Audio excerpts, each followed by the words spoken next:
Win and in Utica, New York. It's crunch time for United Elite Krajisnik FC as they play host to Atletico Orlando in the second game of a back-to-back series against the team from Florida. Hello, everyone. I'm Arnav Pokhrel. I'm joined by Greg Fanning alongside me. And Greg, a 14-13 overtime victory yesterday. We saw two things in that game. A, we saw a lot of offense, and B, we saw no defense. that is very, very true. Yesterday, us fellow defenders, we were not hanging our hat on that game. But if you were a wing, center forward, or a center mid, you were pretty excited to play in that game. The rules of regulation yesterday and overtime was when you have the ball, put it on goal because you never know. Just continuing to fire shots at the Orlando net last night as you take a look at some of those highlights yesterday.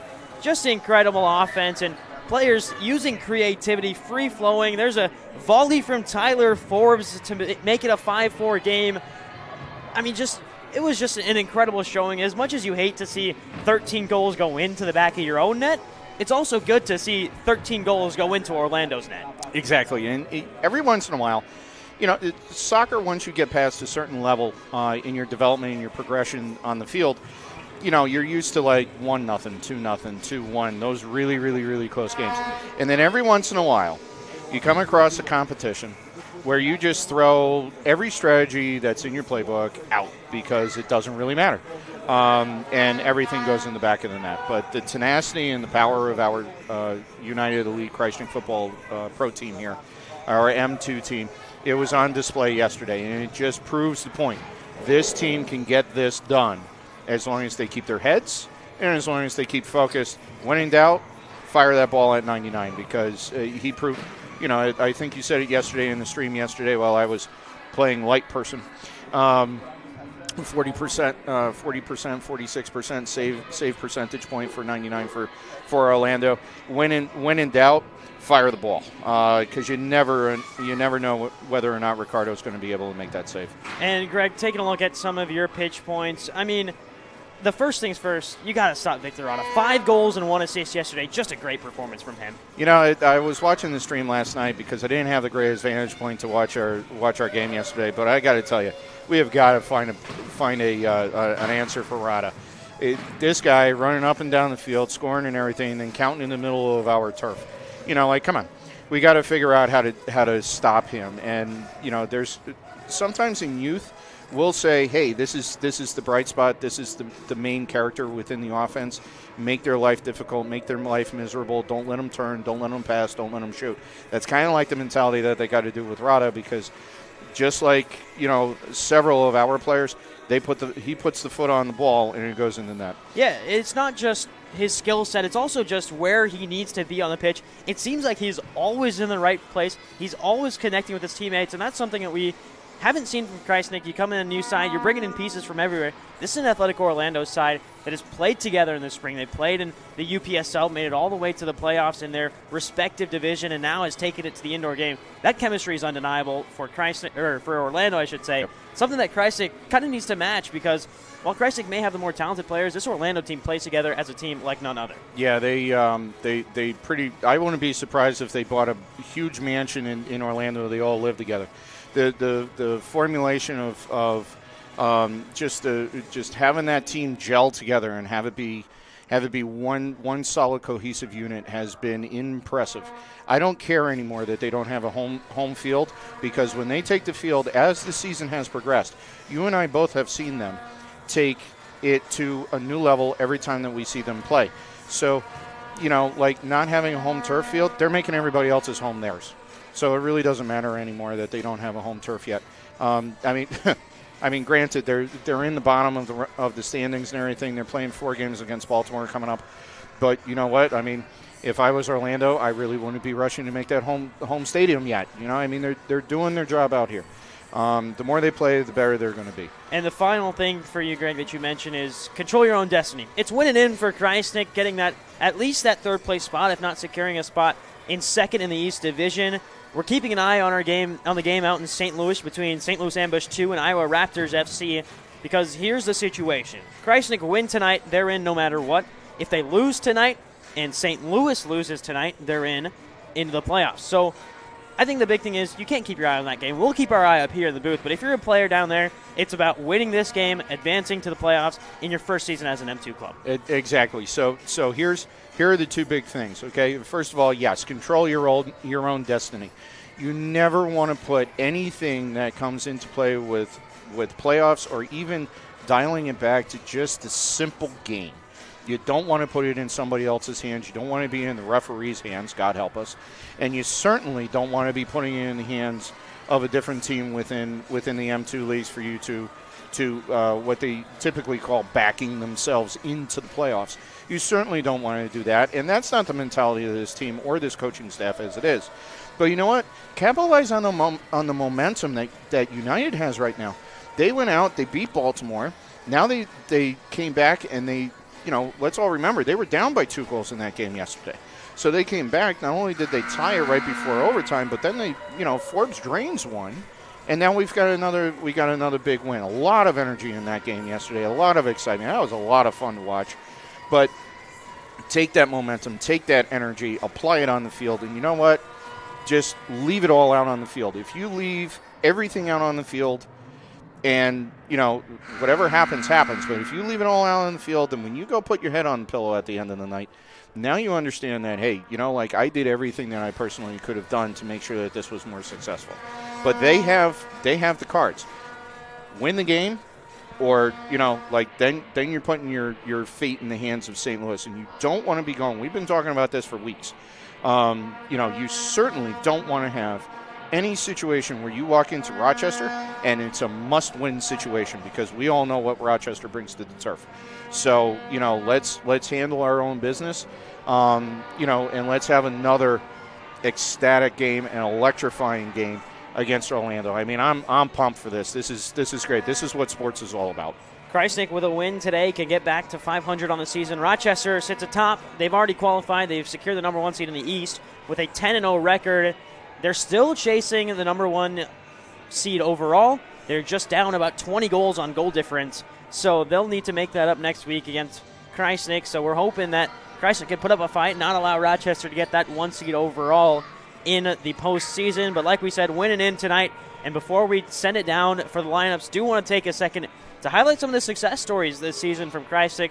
First off, your player to look out for today, Tyler Forbes, the Colgate University alum, comes in after graduating as a captain a couple of years back. 11 goals, 2 assists in his first season with Krajisnik. Has just been a stalwart up front for this team. I think he has been the most consistent player for this roster when it comes to goals, assists, and maintaining player focus on the field. Steve Mercer is another one. I call him the ninja. He always pulls me aside and laughs about the fact that I call him the ninja, but it's true. This guy puts pressure on everybody. He is the epitome and the definition. Anybody who plays striker in your doesn't matter what level you are, you're a striker. You should be taking notes, and you should be studying how Steve Mercer plays. Those two have owned the pitch. And Forbes today, there are certain players that do certain things against certain teams, and Forbes has the ability against Orlando to find the back of the net. And while he has been, he was quote-unquote quiet yesterday, he only had 2 goals and one assist. He still scored 2 goals in a 14-goal game. So let's, get the ball on Forbes' foot and fire away. Rip that shot, But Forbes and Mercer, they've been the highlights. United started off the season really, really strong. They have battled through adversity. They have battled through injuries. They've battled through trades. They've done everything that you can possibly do in your very first season, with the exception of making the playoffs. And they are on the doorstep, knocking it down, trying to get in there. And those are the two who have been putting the goals in the back of the net, but also the man setting them up, Damon Almazan. Through 9 games this season, has 3 goals and 7 assists. He had the game-winning assist last night as well, as you saw in the replay that was played just moments ago. Cut through the Orlando defense and just rolled a perfect ball in for Forbes. Forbes lets it run, fires it into the bottom corner. Almazan's been excellent this season as well, and he's looking to get that move back to M1, and I think he's done enough this season. He's proved it more time and time again. It just seems like every time he's on the ball, he's looking to get forward. it's just been a great thing to watch Almazan develop this season. Well, and like I've been blessed to be able to meet this person and meet him and work with him on the field with our youth teams. His future is so bright. There are so many organizations seeking after him to become a member of their club and their teams. This guy, he bleeds this sport and this game like anybody that I have ever met in my entire life. And, he just brings that energy onto the field. Probably why he lives on the field. Like, he's got to have the most minutes of all the players there on the field besides Mercer. Has to. Because every time I turn around, there he goes, blonde hair and all. So, just an outstanding player, somebody that you can really get behind and you can really support throughout the game and throughout the season. So, he's one of those foundational players that I really hope returns. And I find no reason why he shouldn't be a big part of what we're doing today, trying to achieve that playoff berth. There's Brian Wilkin, you just saw on your screen. He scored 2 goals last night from his goalkeeper position. 2 shots that he had no right to take. I mean, you're a goalkeeper stepping forward. Your first option, you think, is pass the ball forward. Wilkin says, absolutely not. I'm just going to absolutely rip a shot into the back of the net. Yep. And how good is that to know that even if your goalkeeper's got the ball at his feet, he's a scoring threat? Well, you typically see the goaltender receive the ball from you two outside wide halfbacks, and assist in creating the cross and switching the field. Not this guy. He's going to take the ball. He carries it up well past where anybody on the coaching staff is going to be comfortable. Your heart rate's going to increase, blood pressure is going to rise, and then he comes around. I mean, look at this shot. It's past midfield, and the dude buries it in bottom corner, and it looks like the ball was just on a rail. So when you have that capability of putting somebody like that, and he had some amazing saves yesterday too, because Orlando, as well as Krajisnik was in putting shots on goal and being accurate and everything. Let's not discount what Orlando did yesterday too, because you don't score 13 goals just by happenstance. You don't get lucky doing that. So the fact that you've got a goaltender that can kick that far, just absolutely amazing. Getting set for walkouts here between Orlando and Krajisnik. It's winning in for the home side. United Elite Krajisnik FC. Coming right up, we'll step aside. We'll send it down to the PA announcer to get our lineups and get action started here at the Adirondack Bank Center. We'll be right back with action from United Elite Krajisnik FC's YouTube channel. You're watching the MASL. Stay tuned. Lineups and the national anthem coming right up.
16, Steve William Burger.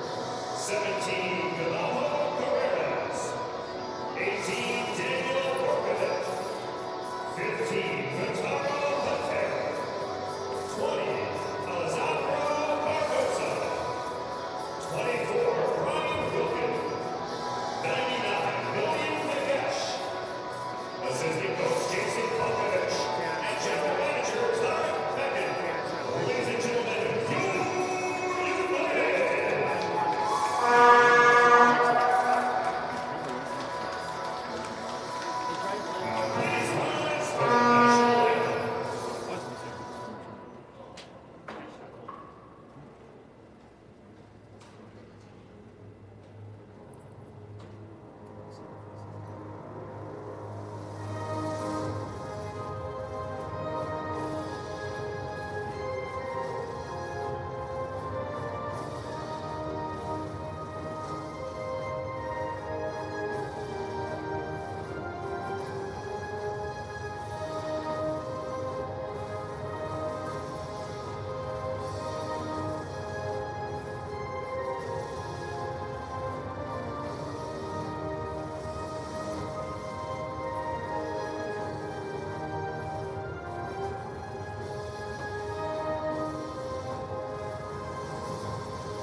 We're back inside of the Adirondack Bank Center. Arnav Pokhrel alongside Greg Fanning for the final home game of United Elite Krajisnik's 2023-24 MASL 2 season, the inaugural MASL 2 season. And Greg, we're not guaranteed the playoffs yet. You got to win tonight, but I want to get your overall thoughts. Do you think this season was a success for Krajisnik?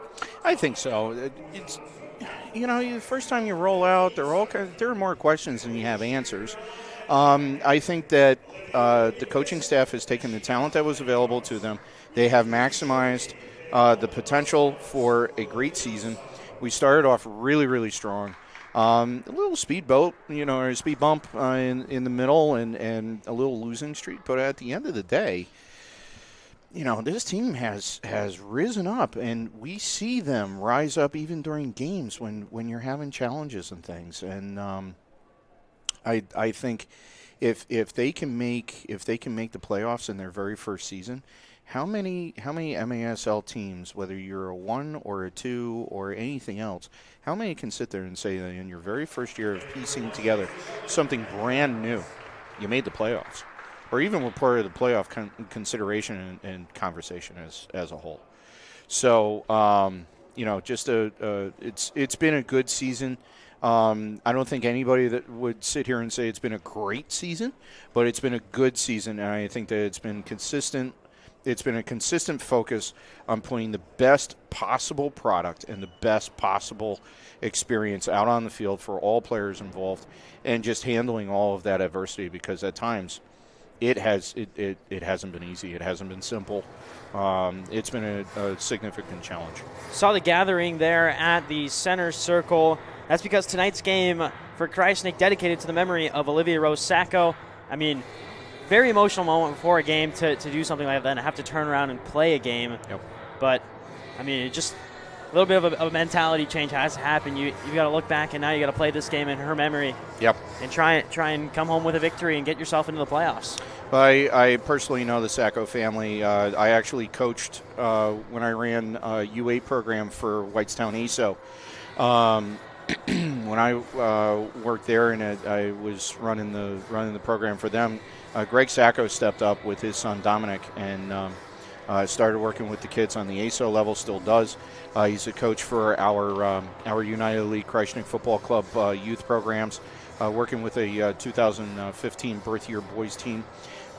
Just such a wonderful family.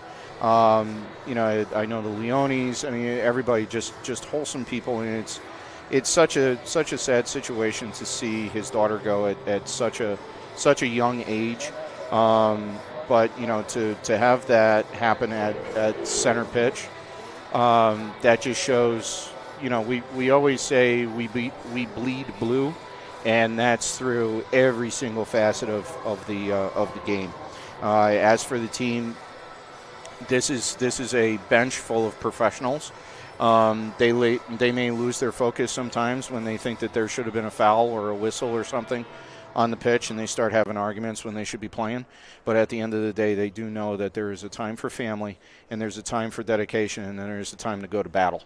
And they're ready to battle. I can tell from the warm-ups, there was no nonsense going on during warm-ups today, and they are extremely focused. The coaches are extremely focused, so we should be, you know, seeing them come out of the gates and playing in honor of such a great kid and such a great family. On the field for Krajisnik to start the game, it's Steve Merker alongside Damon Almazon, Ricky Orozco, Eli Vieira, and Bogdan Yatsishin. And Eli Vieira had himself a great game. Finally, we're able to see that pace of Vieira, the defensive ability. I mean, you say defensive ability. The team did give up 13 goals, but he made some crucial one-on-one stops. So great to see him finally get his legs under him. And here he is again, right on cue early on. Vieira, lightning Merker. in a bottle. Lightning in a bottle. Just moves so quickly, and Orlando was really struggling to keep up with Vieira. Had to resort to just kind of trying to get in his head a little bit, which they did succeed with, to be fair, and give credit to Orlando. Orlando plays a physical game. Krajisnik used to that now, but just have to respond and win it in. That's the message tonight, win it in for Krajisnik.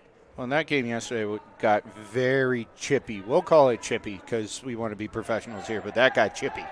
And, you know, so now it's can Krajisnik keep their head about them and know that's gonna come about.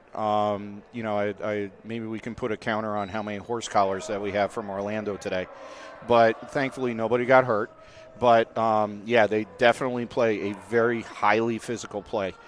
So we'll see how Krajisnik combats that and how they handle that both emotionally as well as physically in the back play. Forbes and Lamelli, the front line now for Krajisnik. Damon Almazon remains on the field with Eli Vieira. And it works back to Wilkin. 2 goals yesterday for Wilkin. Also made 7 saves while allowing 13 goals past him. Whistle blows for a foul on Forbes. The first foul of the game goes the way of Orlando. Starting in net for Orlando, it's Jorge Ortiz. He played the second half yesterday and overtime yesterday for Orlando. Once again, I mean, you give up a couple of goals. A couple is an understatement. You give up a lot of goals. If you're a goalkeeper, you never want to let that many pass you, but he made a couple of great saves. Alongside Wilkin, he was right up there making some saves, stopping Krajisnik from getting easy goals. Yes, he was. And, you know, like he's Orlando's lightning in the bottle when it comes to goaltending. Came in on the penalty to Ricardo with the elbow to the face penalty. So he was able to handle that without any, you know, he took care of business there, and he took care of business in the second half. Quite frankly, I don't. Partially from putting a garage door over the net. Yesterday was all about goal scoring. Now today we'll see whether or not the flow of that changes. An early opportunity for Orlando after the superstructure violation sets Atletico up at the yellow line. Shot taken off the back wall. Second chance opportunity deflected away by Kevino Caceres. Kevino got himself a goal and an assist yesterday. Also good to see him get on the stat sheet. He's been struggling a little bit to get his feet under him and get some consistent playing time, but yesterday he got it and he proved, you know, why he should continue to play for this Krajisnik team. He had a great game yesterday. It seemed like everybody just, you know, as the game went on, everybody understood on the bench, and this kind of went for both teams. Everybody understood that it was going to be that type of high-scoring game. It was going to be that type of mentality on the pitch yesterday the entire time. So everybody kind of cranked up their intensity, and everybody brought the cream to the top. We have an Orlando player down. On the far sideline, that's Charlie Vargas. Vargas yesterday had a goal and an assist, and he's always been the electricity. You look at a player that has a comparison to Damon Almazan for this Orlando side, it's Charlie Vargas. He's quick, very creative with the ball at his feet. He's always looking to get Orlando forward. He hasn't been rewarded on the stat sheet as much as he would have liked to have been this season, but he's always a dangerous player, someone you have to look out for if you're Krajisnik. Well, and you look at the statistics. You know, any organization always looks at the statistics, but I always say you have to look beyond the statistics because, you know, you could have a player that doesn't score all the goals and doesn't score get all the assists, but if he has the capability of setting up routes, runs, hitting windows at a moment's notice, those different things, well, you bring another layer to what your organization, what your team is trying to do. So there's, everybody plays a role in what you're trying to accomplish throughout the process of the game and the process of the season as well. I think there's a ball stuck up in the catwalk now because an Orlando player just absolutely launched one up there, and it has not came down. At least I haven't seen it come down, so unless it took a wicked deflection somewhere. Krajisnik sets up. Vieira goes straight into the wall of Orlando. He'll get a second chance to flick it towards the net, and out comes Ortiz to collect. So both teams getting superstructure violations in the first quarter, really adjusting to playing in this Adirondack Bank Center compared to the Nexus yesterday. Yeah, and so far the biggest thing that I'm seeing right now is a lot more of a aerial assault today, whereas yesterday it was past the feet. And building out of the back like you would traditionally find in youth programs, where you build out of the back, bring it up through systematically throughout the field, and open up for opportunities where you go wide and then you come back down in right in front of the goaltender for opportunities. So right now it's a lot less passing to feet, and it's a lot more of an aerial attack for both sides to try and generate some early offense. Scoreless through 5 minutes of the first quarter, 4 minutes of the first quarter, I should say. We're into the fifth minute between Orlando and Krajisnik, and, well, neither team really having a breakthrough so far. As here's Bogdan Yatsishin. Yatsishin had 2 goals yesterday. An absolute laser that went barred down in the middle of the third quarter, in a quarter where Krajisnik was really struggling to get goals. Third quarter yesterday was their down. That was their down quarter. But it seemed like second and fourth that was their hot button big time.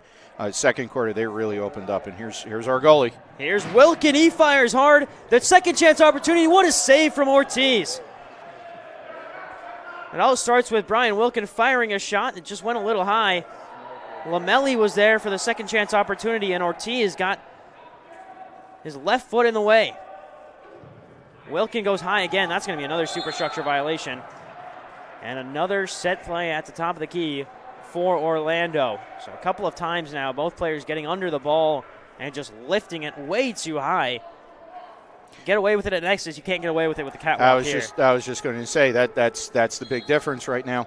Your ceiling height at the Adirondack Bank Center is so much lower than what you're dealing with the new Nexus Center. So yeah, both of these teams are going to have to make that adjustment. You can't just launch this thing like you're catapulting it. You got to be a little more finesse, a little more touch on the ball today than just firing it off like a cannon. There's a good move from Sirizotti, and he fires one wide of Wilkin in the net. So Krajisnik can regain possession. Pressure coming from Orlando. Krajisnik forced to just play it long to Denis Mastransky. Mastransky yesterday 2 assists, also got one of 2 blue cards for Krajisnik. Axel Lamelli got the other card for United Elite. Hughes Doyon getting involved for the first time today. The Haiti native, the Haitian, played his first real minutes consistently yesterday. Got involved, didn't get on the score sheet, but once again, another player, kind of like Cavino Caceres, just getting his feet under him and getting used to the speed of the game. Ortiz launches that one out of play. So Krajisnik will set up in the defensive half. Anytime you can have new, fresh legs come in towards the close of a session, close of a season, when you're getting ready to, potentially enter the playoffs, I mean, that's worth its weight in gold, especially if you bring in a level of caliber that Krajisnik has. Doyon getting involved again, had another opportunity to set up Svetkovic. Svetkovic now forced to play some defense, gets turned. Orlando off the end boards. It'll roll all the way through. Now Wilkin will come out and collect. The story of yesterday was offense. 6 minutes through this one, we're 0-0 between the two sides. As there's Vittorio Petretta getting involved. He'll find Ricky Orozco. He goes down, clutching his knee. Whistle blows, and a chance for Krajisnik to set up right inside the yellow line. There's a shot hard. Gleesman will get a follow-up, and it just really never had it right. Kind of scuffed it a little bit, and a chance for Vargas to break the other way. He's got Reyes to his right. He takes it himself, and he scores. Charlie Vargas, always the spark plug for this Orlando side, and he scores the first goal of the game. It's 1-0 Orlando. Yeah, so Gleesman had the free kick, and just barely missed the post. And then he had the second shot. Well, unfortunately, it came off of his foot really weird, and he kind of scrubbed it. And you come back, you cannot let that shot go off. So now we've got a conversation over there, but with Coach. But I'm not entirely certain what he would be discussing with the referees, but the bottom line is that shot can't go off. And Wilkin 9 out of 10 times makes that save, but you can't. If you're Gleesman, you got to do something. Take a foul. Do something to make sure that shot doesn't go off and it doesn't present an opportunity for that ball to go in. Media timeout was taken, so we'll step right back into action here as Krajisnik comes out of the media timeout with 5 on the floor. Gleesman, Merker, Lamelli, Vieira, and Yatsashin. Wilkin still in the net for Krajisnik. On the other side for Orlando, it remains Jorge Ortiz in the net. Right in front of him, he's got Marco Atehorta, who scored a goal yesterday, JP Reyes, Charlie Vargas, Eduardo Cruz. There's one more who we're waiting to see a number on. Looks like it could be Navarro or Sidazotti. We'll wait to confirm that as play starts again. And Vieira loses out. Got pickpocketed. One-on-one the other way. Wilkin makes the save. Great stop from Brian Wilkin, one-on-one. And he keeps the score 1-0 Orlando. Now Vieira can burst forward again. Couldn't find the pass. And another breakaway opportunity, 3-on-1. With speed, another great save from Wilkin. Brian Wilkin, take a bow. He scored 2 goals yesterday, 2 goal-saving saves today in just the first quarter. That was amazing. It's just, that's just pure talent and pure mentality of just I'm gonna give my body up. I really don't care. I'm gonna save this ball. Just incredible. 3-on-1, and he makes that save. Such a great play. Two back to back. In the previous aerobatic save that he made there, he had one of those yesterday as well. So he's laying it all out on the line for this team. Merker backheel flick just goes wide of the goal. Ortiz comes out to play it with his feet. It should be 3-0 right now, Orlando. Wilkin, you could have very well and easily let those 2 past you. Can't blame Wilkin for either of them. It's breakaways, it's one-on-ones, 3-on-1s. Wilkin would have never been at fault, but instead, it's 1-0. Krajisnik remains in it. Well, it showcases just how quick this Orlando team is because, United runs all the way up. You've got 2 players back, and you try to make that pass. The pass gets intercepted. Well, now you got 3-on-1 in that last play. There are two ways that you can save that goal. One is have your goaltender fly through the air like he's Superman, and then the other thing is just your defender gets lucky about getting in the middle of the window, forces somebody to make a decision in a movement before they really wanted to. Almazan gets taken down as he did a couple of step-overs and made his way down the near side boards.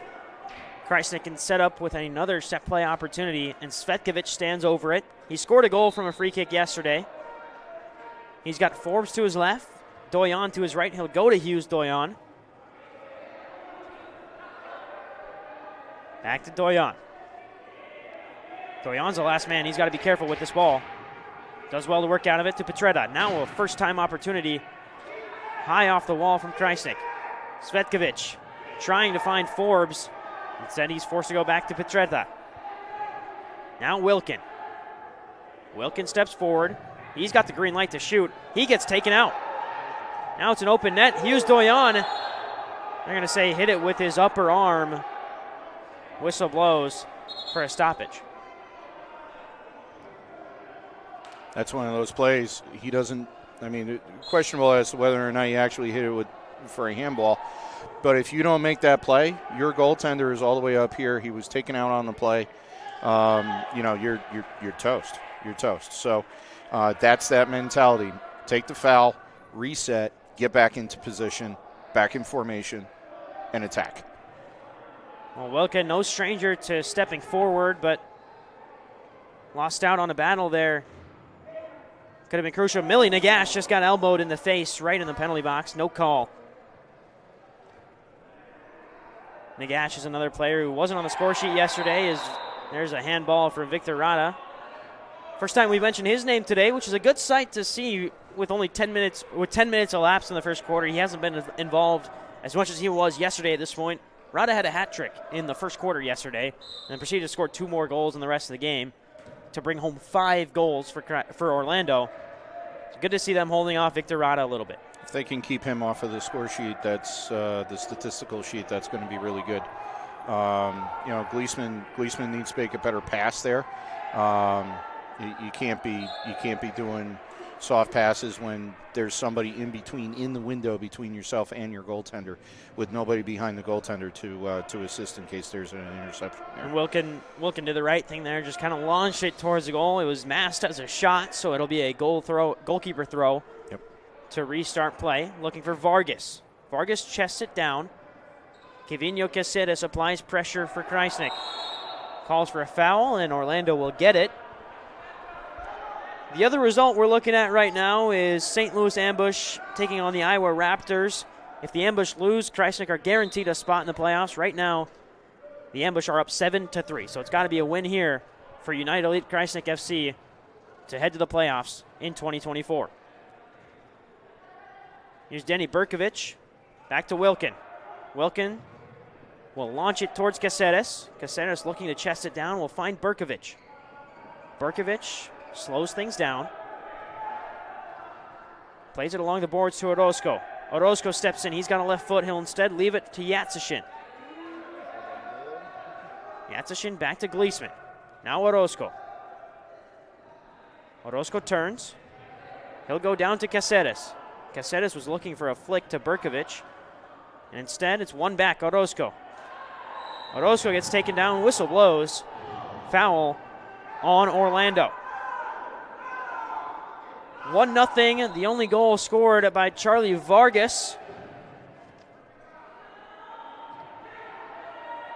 Here's Vieira off the hands of Ortiz and goes out of play.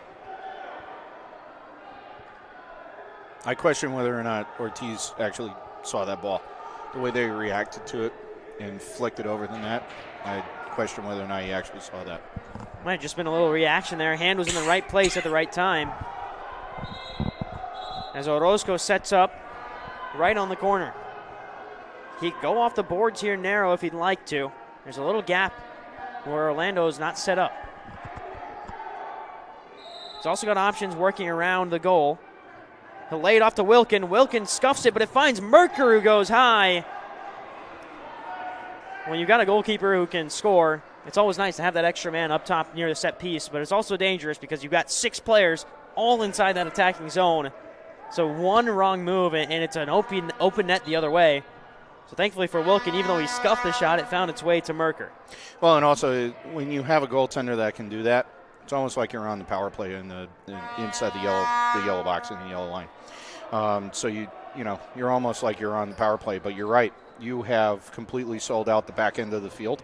So you got to be very, very careful and very strategic in that you make sure that you cover yourself. You got to have enough speed to get back. Vieira goes across the field to Vittorio Petretta. Now it's up to Lamelli. Lamelli assesses his options. Will go to Almazan. Damon Almazan cuts to his left foot, fires a shot, and it's blocked away by Orlando. Vargas can go the other way. Good defense from Vieira. That's where we saw him shine yesterday. He was in those one-on-one situations, just knew where to read the ball and get in the way. He's waiting for the opposition to make their move, and then he counteracts. That's exactly what you want to do when you're a defender. You wait and you read the hips, you read the ball, and then you wait for the other player to make their move, and you react. Mastransky fires a shot, and it's blocked away by Ortiz. Ortiz has made some great saves today, right alongside Brian Wilkin. So both goalkeepers today have been on their A game. To believe after yesterday's onslaught on the scoreboard, to be almost through the first quarter here, and have only a 1-0 game. That's quite impressive for not only the goaltenders, but also both teams as a whole. There's a look at that Mastransky shot. I mean, got a lot of power on it. Jorge Ortiz just got two hands to it, parried it away to safety. No one there for the rebound, and I think Krajisnik, that's where Krajisnik will need to attack this second quarter, is just get after the rebounds. Ortiz is doing a great job of making that first save, but he's leaving that second ball out into the open. So if Krajisnik can get some players in the right position, as Axel Lamelli gets pushed from behind, if Krajisnik can get those players in the right positions for the rebounds, I think that's where Krajisnik could really find some openings, where Ortiz is out of position because right now he's seeing the ball really well. He is seeing the ball really well. He doesn't really have traffic in front of him. The one time that he did have traffic in front of him, it was a reflex reaction to that ball flipping over the top. So they got to get some traffic in front of him and make him uncomfortable. Forbes trying to read a ball off the corner boards. Gleesman will leave it. Doyon fires a shot. It's well wide. And now a chance to break forward again. Wilkin's going to have to come out and play it, and he chests it to himself. Just confidence on the ball right now from Wilkin. This one's going to be chipped over him. Bounces up over the net. Chance for a bicycle kick from Victor Rada, and Krajisnik escaped with one there. Wilkin playing dangerous. That one almost came back to bite him. Svetkovic loses it. Limping a little bit on that knee is Dragan Svetkovic. But it eventually works out to Hughes Doyon. Doyon chugs forward. Still with the ball, heading to the corner. Clips one, and it's easy for Ortiz. I think he was looking for Forbes there, just couldn't find the connection. Yeah, he might have been trying to cross that ball and even potentially hit Svetkovic over on the backside, because that ball gets to Svetkovic. It's in the back of the net. Orlando goaltender was not in position to make that save. JP Reyes now inside to Vargas. He's got the lone goal in this one. Off the backboards, intended for Vargas on the rebound. Forbes can move forward. He's all alone, though. And he just holds on to possession, able to get a change on. Orlando shouts for an extra man, but everyone's off in time for Krajisnik. Now a chance to move forward with 15 seconds left. Ball roll, left-footed strike, it's rolled, and Ortiz holds on to it. Through some contact from Berkovic, not intended. So Ortiz will just hold on to it and launch it forward. As time expires in the first quarter, well, it's a stark change of pace from yesterday, Greg. 1-0 Orlando at the end of one. Nothing like yesterday, but that's a good thing for Krajisnik because it means your defense is really stepped up. Yeah, this totally different game going on right now. Obviously, it's only in the first quarter, but both goaltenders are seeing shots. Both goaltenders are seeing the formations and seeing the plays and seeing the plans.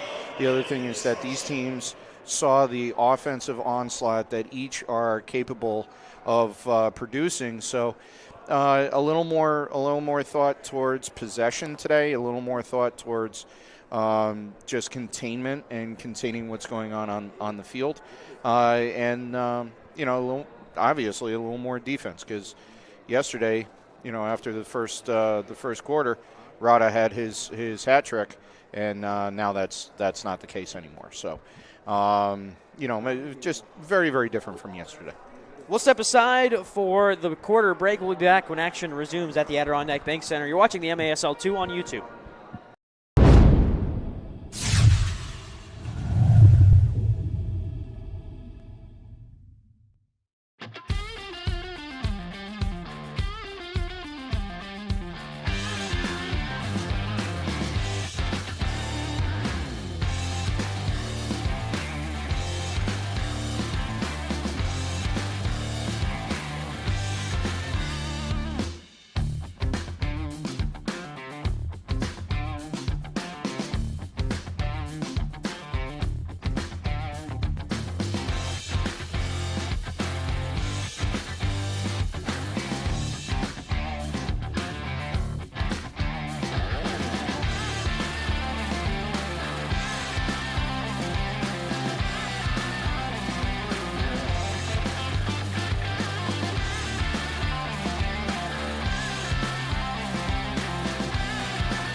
Back in action at the Adirondack Bank Center, the final home game of the 2023-24 season for United Elite Krajisnik FC, playing host to Atletico Orlando, a game that last night went all the way to overtime, a 14-13 victory for Krajisnik, and today it's been a different story between the two sides. Just one goal. Charlie Vargas for Orlando has the difference in this one as we get set for second period action. I'm Arnav Pokhrel. I'm joined alongside Greg Fanning. And Greg, a very good thing to see as Wilkin's been taken out, actually. So This is something we've seen throughout this year. If both Wilkin and Rodriguez are on the bench, they'll alternate through quarters. Wilkin, after scoring 2 goals yesterday, gave up a couple of dangerous opportunities, but also made a couple of really good saves in that first quarter. Now we get to see what Rodriguez can do, stepping forward and getting involved in the offense for him. So it'll be really interesting to see how Rodriguez steps into this role in the second quarter, and see, just the differential between the two goalies. So far, as we see a shot come off, so far so good. There's no differential. Orlando player gets taken down along the boards here, but right now there's no differential between the two with that opening play to start the second quarter. Yeah, Rodriguez just went straight to the corner, saw Berkovic down there, but then Berkovic, as he attempts to control the play, just lost on the touch a little bit and then made some contact with Orlando's number 15, Hector Medina. Medina scored a goal yesterday for Orlando. Really, who didn't score a goal yesterday? Both teams had 9 different goal scorers in yesterday's 14-13 game. Those games are fun to watch, and they're fun to commentate as well. As a coaching staff, they drive you nuts because you sit there and go, what happened here? But now we're back. Now we're back to the regular 1-0, 2-0, 2-1 type feel to this match this afternoon so far. Pass back a little loose from Orlando as it'll roll all the way back to Jorge Ortiz in net, and he'll actually let it roll to one of his teammates on the defensive side. And Orlando can set up with Ortiz stepping well out of his goalie box. It'll find Ortiz. He steps forward, He's got help to his left in Eduardo Cruz. Ortiz instead will go off the corner boards. Vieira just plays it out. Maybe looking for a lucky pass there to find someone who could score on an empty net. But instead, it's back with Orlando. His formation is quite interesting to start the second quarter. But the biggest thing that I'm seeing between yesterday and today, there's a lot of hesitation to go play man. There's a lot of hesitation to apply pressure. Yesterday, it was all about pressure. They were all up in each other's grills. Krajisnik is playing more of like a zone-type formation here and a reactionary formation than anything else right now. They're not playing high press like they were all yesterday afternoon. Vieira, all alone, his shot deflected away from J.P. Reyes, but Vieira with a chance to win it back. Got a touch on it. It'll fall to Forbes, his left-footed strike, saved again by Ortiz. And that has been the story. Ortiz has come up big time and time again for Orlando to keep it a 1-0 game. That was another great save by the Orlando goalkeeper. They're seeing these shots coming. The shots are not easy to stop at all. A lot of power behind them, and they're accurately placed as well. Rodriguez out of position here, got lucky there. Orlando couldn't control that ball off the boards. Yeah, bad pass back there, but now a chance to move forward for Almazan. Almazan got deflected away, and a deflection means that possession is going to go to Orlando.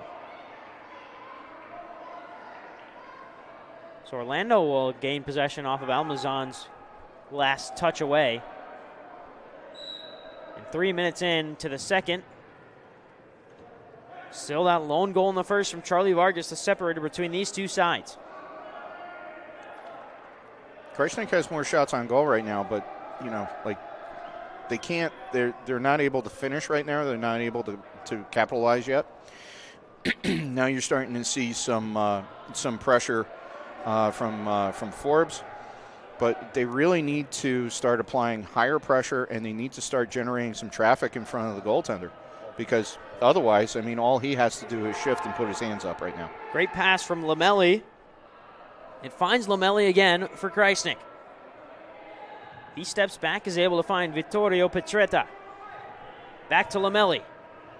Lamelli was looking down low to Mastransky, but Krajisnik was in the middle of a change. Mastransky would have been an ineligible player, would have been too many men on the field. So smart move from him to just let it roll past, but it leads to an Orlando counter. Rodriguez comes out and makes a save with his foot. Ball goes out of play. Orlando will reset.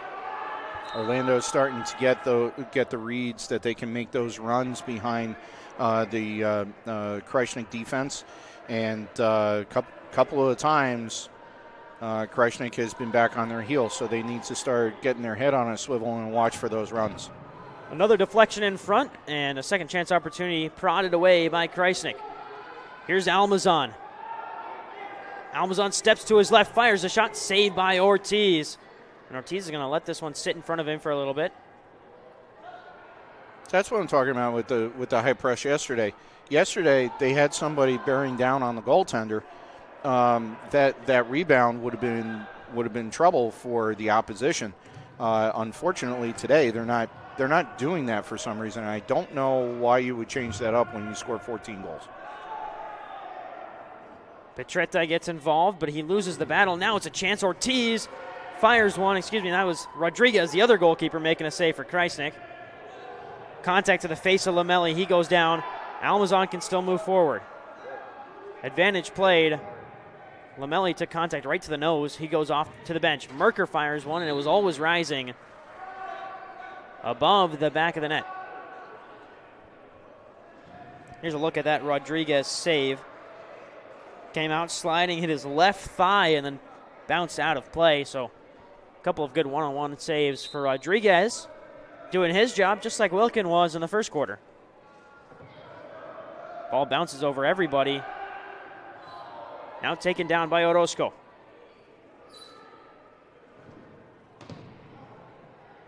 Orozco can't get to the extra pass, but Millie Nagash does, and it's a chance to break forward for Krajisnik. Options left and right. Couldn't find the pass to Merker.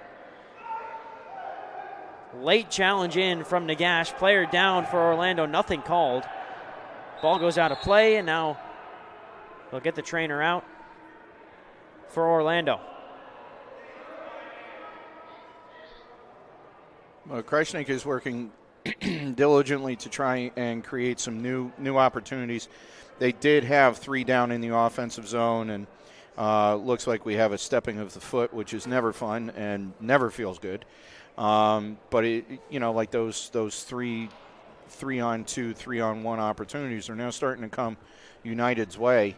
That's if they can make those passes, get connected, and take advantage to take those shots. That could turn the tide in this second quarter. The player who was down, Gianpaolo Sirizotti, for Atletico Orlando, but he's able to get back up and slowly walk off under his own power. He's limping on that foot that got stepped on. But Orlando will have possession. Excuse me, it'll be Krajisnik possession because Orlando cleared the ball out into the Krajisnik bench. So Krajisnik can move forward, take advantage of the situation here. Ball's lifted into Merker. Merker chests it down, but no man there to help for Krajisnik. Millie Nagash bodying with Vargas. Ball pops out. Nagash will control it. Looking for options. Will go all the way back to Rodriguez, and Krajisnik can reset. Good play from Krajisnik. Got the ball into Merker, just couldn't find that second opportunity. And here's Svetkovic. He gets bodied a little bit, and in an uncomfortable position, he heads it straight up and into the back netting. Orlando can reset. By resetting, United was able to be able to open up the field, address the windows, and Dragan was able to go down into the bottom corner. It was a really good thought, good execution, and just the fact that Dragan went airborne and then was carried into the boards. It's they're going to retrieve balls here. We got one in the net and one back by the stage. But United's doing a lot better of a job, halfway through the second quarter, generating some odd man advantages and working hard towards getting some opportunities for some offense.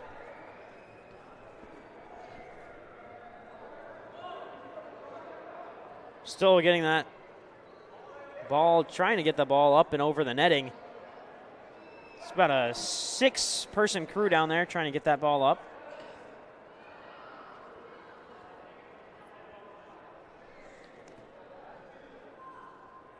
And now eventually someone does get a ball into play. So about a minute or two of a break. So good little breather, and eventually, with much applause, a ball finds its way back to the Adirondack Bank Center field. There's got to be a stand-up comedy joke in here somewhere. How many people does it take to get the soccer ball back on the field? Somewhere in there. Somewhere in there, there's a joke. As here's Vieira. Vieira will play it to Lamelli. Good to see Lamelli back on the field after he took some contact to the face. Well, went off holding his nose a little bit earlier. Moving forward is Svetkovic. He tries to shift it onto that preferred left foot. Lamelli does well to keep possession. Good ball movement in here by United. They got to rip one. They got to rip one and put it on goal. They got 2 down deep. Lamelli trying to connect with Tyler Forbes. Couldn't find him. Now Lamelli applying pressure on Eduardo Cruz. Forbes also there, but Cruz experienced enough to get that ball away. Vieira does enough to hold his man off, and now a chance to break forward again. Svetkovic back to Vieira. Vieira along the boards where he was most dangerous yesterday with his speed. He bursts forward, plays one off the backboards. It hit the back of Ortiz, but then bounced right into his hands. Another great foray forward for Eli Vieira. Just couldn't find a pass or a goal. Did everything there except for that final touch. Yeah, it's like that unlucky bounce. It kind of bit Krajisnik right there a little bit. Fortunate for Orlando, but that's that high press and that high pressure. We preach it in youth soccer. Make the goalie feel uncomfortable. Right now, the goalie is not uncomfortable. And if you get down into that box on those rebounds and you're able to put your foot on it, good things can happen. Ball played off the boards. Now it's sitting right outside the box. Cleared away by Krajisnik. Played up to Svetkovic. Svetkovic through 2. He goes down hard. And a foul called. There'll be an opportunity for Krajisnik to get a change on. Orozco comes back on the field for United Elite.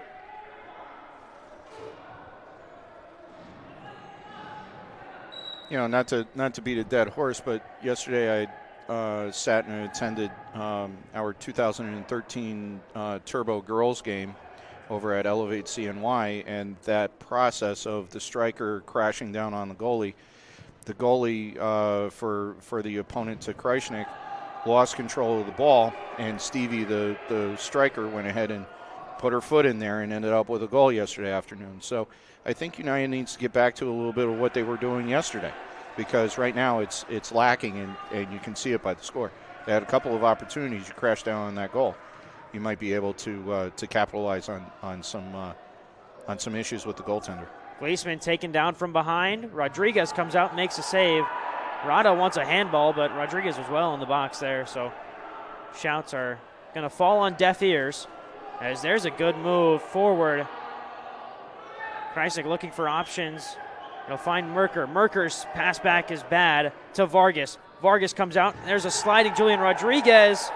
No whistle. Rodriguez made contact with Vargas. It's a chance to break forward for Lamelli. Axel Lamelli pulls it back to Merker. Merker goes across to Gleesman. Gleesman rolls it in front. Berkovic was there, couldn't get a touch on it. Charlie Vargas is still down behind the play, as here's Forbes. Forbes fires a shot. It's saved by Ortiz. Orlando with possession. In comes Forbes again. Lamelli goes down. Lamelli's now back up. Still a battle for the ball in the corner. Forbes comes away with it. Vargas able to get off. So we're back to 5-on-5. Rodriguez also was able to get off. There's, so he was swapped out by Orlando too. Long range effort saved by Ortiz. Chrysler are getting shots to Ortiz. Ortiz is just seeing them all the way. And there's a deflection. It falls into the hands of the Orlando goalkeeper. His throw was a little off kilter there. Couldn't find his man. Looked like he just got rid of the ball too late in his hand. It just sidewind into the ground. And Gleesman comes away with the possession. He's pressured hard by J.P. Reyes. Starting to feel the intensity of this game picking up, and a lot of pushing and shoving and throwing to the floor. The Orlando bench up in arms over that call on Gleesman, because there was a call on Charlie Vargas that didn't get called. Rodriguez was the one sliding out. Here's a look at that incident between Rodriguez and Vargas, and Rodriguez did get in late. There's definitely a legitimate call there. And there's also something to be said for letting the boys play, and there's a chance in front. Ortiz got another hand to it. How has a goal not been scored by Krajisnik? I mean, Ortiz is playing out of his mind right now. There's a turnaround. Yarel Rodriguez, and Julian Rodriguez comes up with a save. Contact on the near side. We're seeing action on both ends, and Rodriguez has gone down holding his stomach. He ate that ball right in the chest. Here's a look at the first chance for Millie Nagash. Ortiz gets a palm to it, and then on the ensuing push forward, Rodriguez gets absolutely slammed in the chest by a shot from Yarel Rodriguez. And so he'll have to head back to the bench. We might see Wilkin back on here a little bit earlier than he may have expected. Yeah, it was quite the point-blank range. And he tried to, once he got hit, he tried to exhale out to try and keep from having an issue. But as we can see, he's definitely not feeling all that great right now. We'll step aside for the media timeout. When we're back, action resumes. You're watching the MASL on YouTube.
Back at the Adirondack Bank Center, it has to be a victory for Krajisnik tonight because St. Louis Ambush 2 have pulled off a victory against Iowa Raptors FC. The Raptors had already qualified for the playoffs, so there was really no reason for them to put in any effort against St. Louis Ambush, and the Ambush have taken it to the Raptors. I believe the current score is now 10-3 in favor of the Ambush, so need a victory tonight or you need one next week against Rochester, and that's a hard thing to do. You can't really count on a victory away in Rochester, so you got to get it done tonight if you're Krajisnik.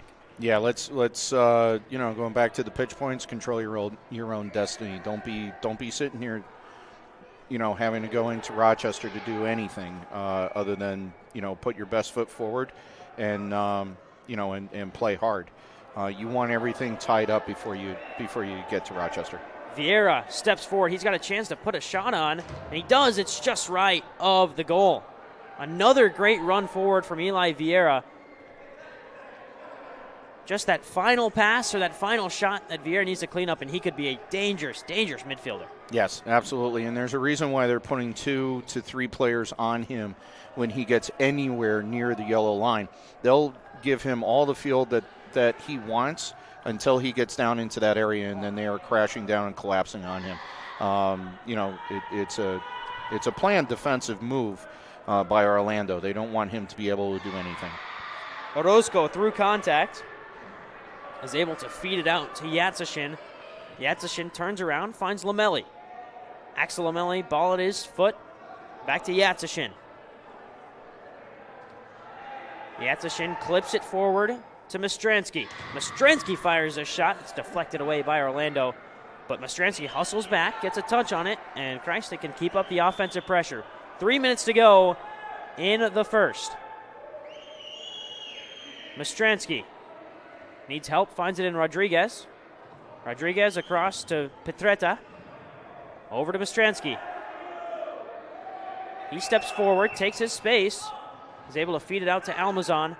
Almazan through contact, moves past one, moves past two. There goes Damon Almazan. He'll have to slow things down. Almazan again. Cuts past his defender, fires a shot just high and to the right, but her second chance opportunity for Mastransky. Dennis Mastransky goes down hard into the boards. Whistle blows. That one was going to be called all day. You could hear that one from all the way up here in the booth. Yeah, and here's a tip. If you're trying to get away with something on the field with it not being a foul, don't put your hands up and draw attention to yourself. But yeah, that was a fail all day long. Orozco runs over it. He'll leave it for Svetkovic. To the other corner, deflected away. Svetkovic can set up now at the top of the key, and he'll take it back to the center circle and all the way back to Rodriguez. Svetkovic went down. Orozco lets it run through his legs.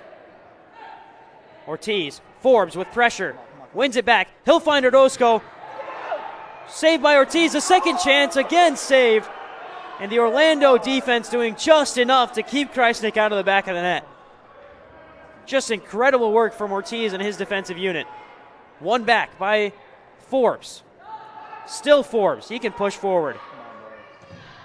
Off the backboard, looking for Orozco on the rebound. Orozco again. Cuts past one. Finds Petretta. Vittorio Petretta across the field to Orozco. Now Forbes just off the crossbar and out. Gleesman fires it away by Orlando. The shots are being peppered right now towards the Orlando goal. And yet Atletico able to keep every single last one of them out. Well, and this is what we were talking about, where United needs to turn the wick up and make life miserable for the goaltender, make him feel uncomfortable. Well, right now, I think his pulse is racing a little bit. Still a 0 on the scoreboard for Krajisnik. Rodriguez comes out through contact. Whistle blows. And Rodriguez will get helped up. 1 minute to go in the second. I mean, how did one of them just not sneak by Ortiz? He's been excellent today.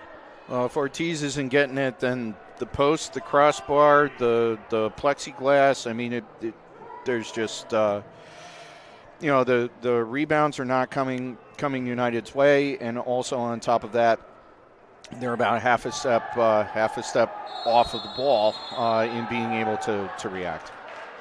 Millie Nagash is going to get called for a foul.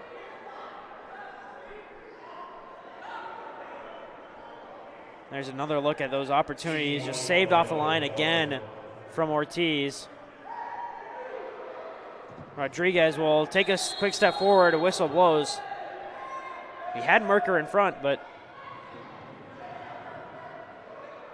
I guess the refs weren't ready or something along those lines. It's highly unfortunate because Merker was ready to go right there. He was wide open. Rodriguez will step forward with it again. 35 seconds to go. Fires one off the corner boards to Gleesman. Gleesman gets it down. Krajisnik could put it in the back of the net, but Gleesman committed a foul in the process. Threw his man to the ground a little bit, and that one was called with 30 seconds to go. This is where United has struggled throughout the process of the entire season, closing out quarters without issues and without errors. Rodriguez just shovels a pass forward. One final opportunity for Krajisnik if they can move the ball ahead. Millie Nagash. Nagash looking for help. He doesn't have anything. Rodriguez will just have to launch it towards the goal. It's trailing and it goes high with 1.4 on the clock. Yeah, they had such a minute window to cross the ball and switch the field from Merker's foot. And the second that he realized that it was there, it was gone, and he wasn't able to take advantage of that. Otherwise, it would have been an opportunity down in offensive zone. Well, 1-0 the score at halftime. A complete turnaround from an offensive showcase yesterday to a 1-0 defensive showcase today. The stars so far have been the goaltenders, whether it's Julian Rodriguez, Brian Wilkin for Krajisnik, or it's Jorge Ortiz for Orlando. All three of them have been excellent today. These goalies are putting on a show, man. Like highlight reel of the goaltenders. That's what we're going to have at the end of the day. This has been an incredible display of skills and workforce towards the goalies just protecting everything and knowing exactly what is up for grabs for United. United wins and they're in. You can't tell me that Orlando doesn't know that, and they have brought their A game big time. We'll step aside for halftime. When we're back, it's second half action. Krajisnik need a win to secure a playoff spot. You're watching the MASL 2 on YouTube.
30 minutes of action left here at the Adirondack Bank Center. United Elite Krajisnik FC down 1-0 to Atletico Orlando in the final home game of the 2023-24 MASL 2 season. I'm Arnav Pokhrel. I'm joined alongside Greg Fanning. And Greg, you got to get it done here. You need a win to qualify for the playoffs. You're only down by 1 thanks to some stellar goalkeeping from Brian Wilkin and Julian Rodriguez for Krajisnik. But you just got to get away. You have to find a way past Ortiz because he's been incredible to do.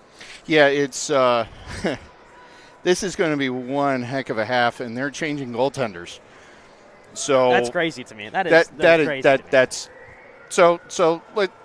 We'll deal with that in a second here. But yeah, I got to tell you, this team has got to find a way to get it in the back of the net.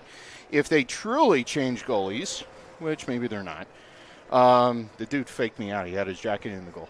But if you don't change goalies, you have to get Orlando to start shifting and moving.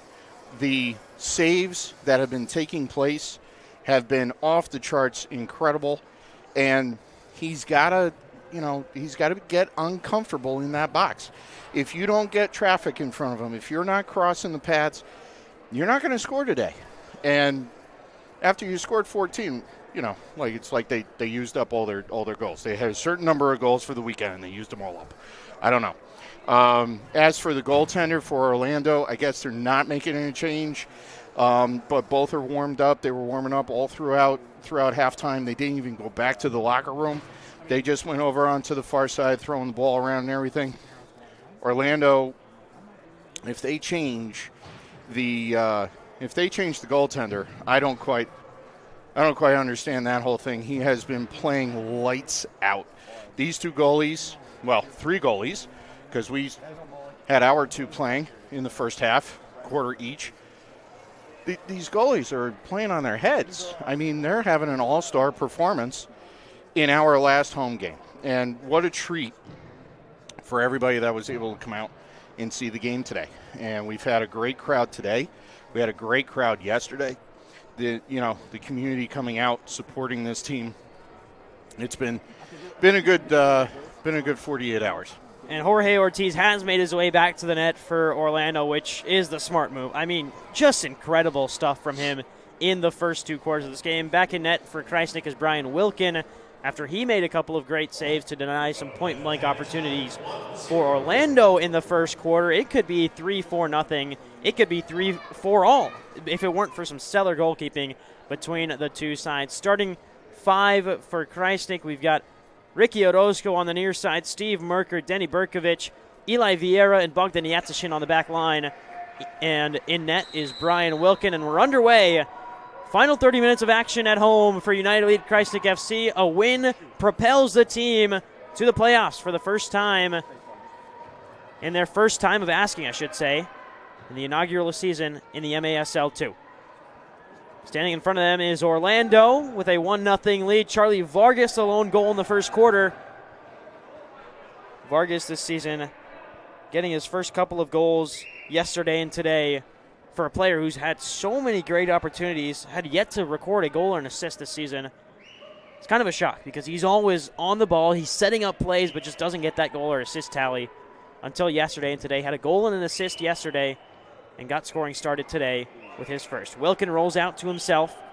He goes cross field. Great pass forward to Berkovic. Berkovic brings it down. It's poked back to Vieira. Eli Vieira, strong pass down the line. Intended. Forbes gets in there. Orozco was the original target. And Ortiz makes his first save. They're got an issue up there on the scoreboard. They're saying Orlando's got 2. They do not have 2. It is just 1 for Orlando. Yeah, we're seeing a little taste of what took place yesterday. United is now on top of every player. They're attacking each ball. Here's Orozco. Step overs to his right foot. He'll lay it off for Petretta. Off the backboard, was looking for Orozco, and Orozco will get there. Player down for Krajisnik. Tyler Forbes. It's Tyler Forbes just stretching out that back foot. You can see him work his way back up. He's going to have to limp off here. That would be a huge loss. If Forbes is not able to get back onto the field, that would be an enormous loss for this group. Svetkovic fires, he scores! 2 minutes into the second half, and Dragan Svetkovic makes it 1-1.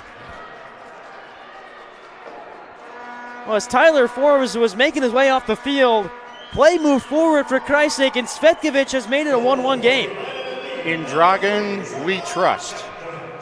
That shot was like one of the goals that took place yesterday. It was on a rail, it was high power, and he just buried it in that bottom pocket. There was so much power behind that, it was faster than the replay. He buried that ball, and that's exactly what Krajisnik needed to do. They really needed to get moving on getting movement in front of the goaltender, getting those shots going. In the first half, that ball was a cross. Second half, that ball is on net. And finally, you get away past Ortiz. It feels like it had been coming for so long. Ortiz made a couple of really good saves in that second quarter, especially as an immediate response from Vargas, but Millie Nagash able to get across, and now the intensity picks up between the two sides. Yeah, here's the high energy and the push. Crossfield, top corner shot, it's in! Immediately responding, Krajisnik, 2 quick goals. This one's Dennis Mastransky. It's 2-1. An absolute rocket. It took 2 special goals to beat Ortiz, and both of those strikes were absolute lasers. I tell you, while they were trying to figure out who had what goals on the scoreboard, United's running down, and they are just shooting howitzers coming out of halftime. I don't know what this coaching staff told those players, but they lit a firecracker under everybody, because those 2 shots that ended up with goals, those were high-powered shots. So now Krajisnik working with the lead after being down for a majority of the first quarter and all of the second quarter. You take a 2-1 lead with 12.5 to go in quarter number 3.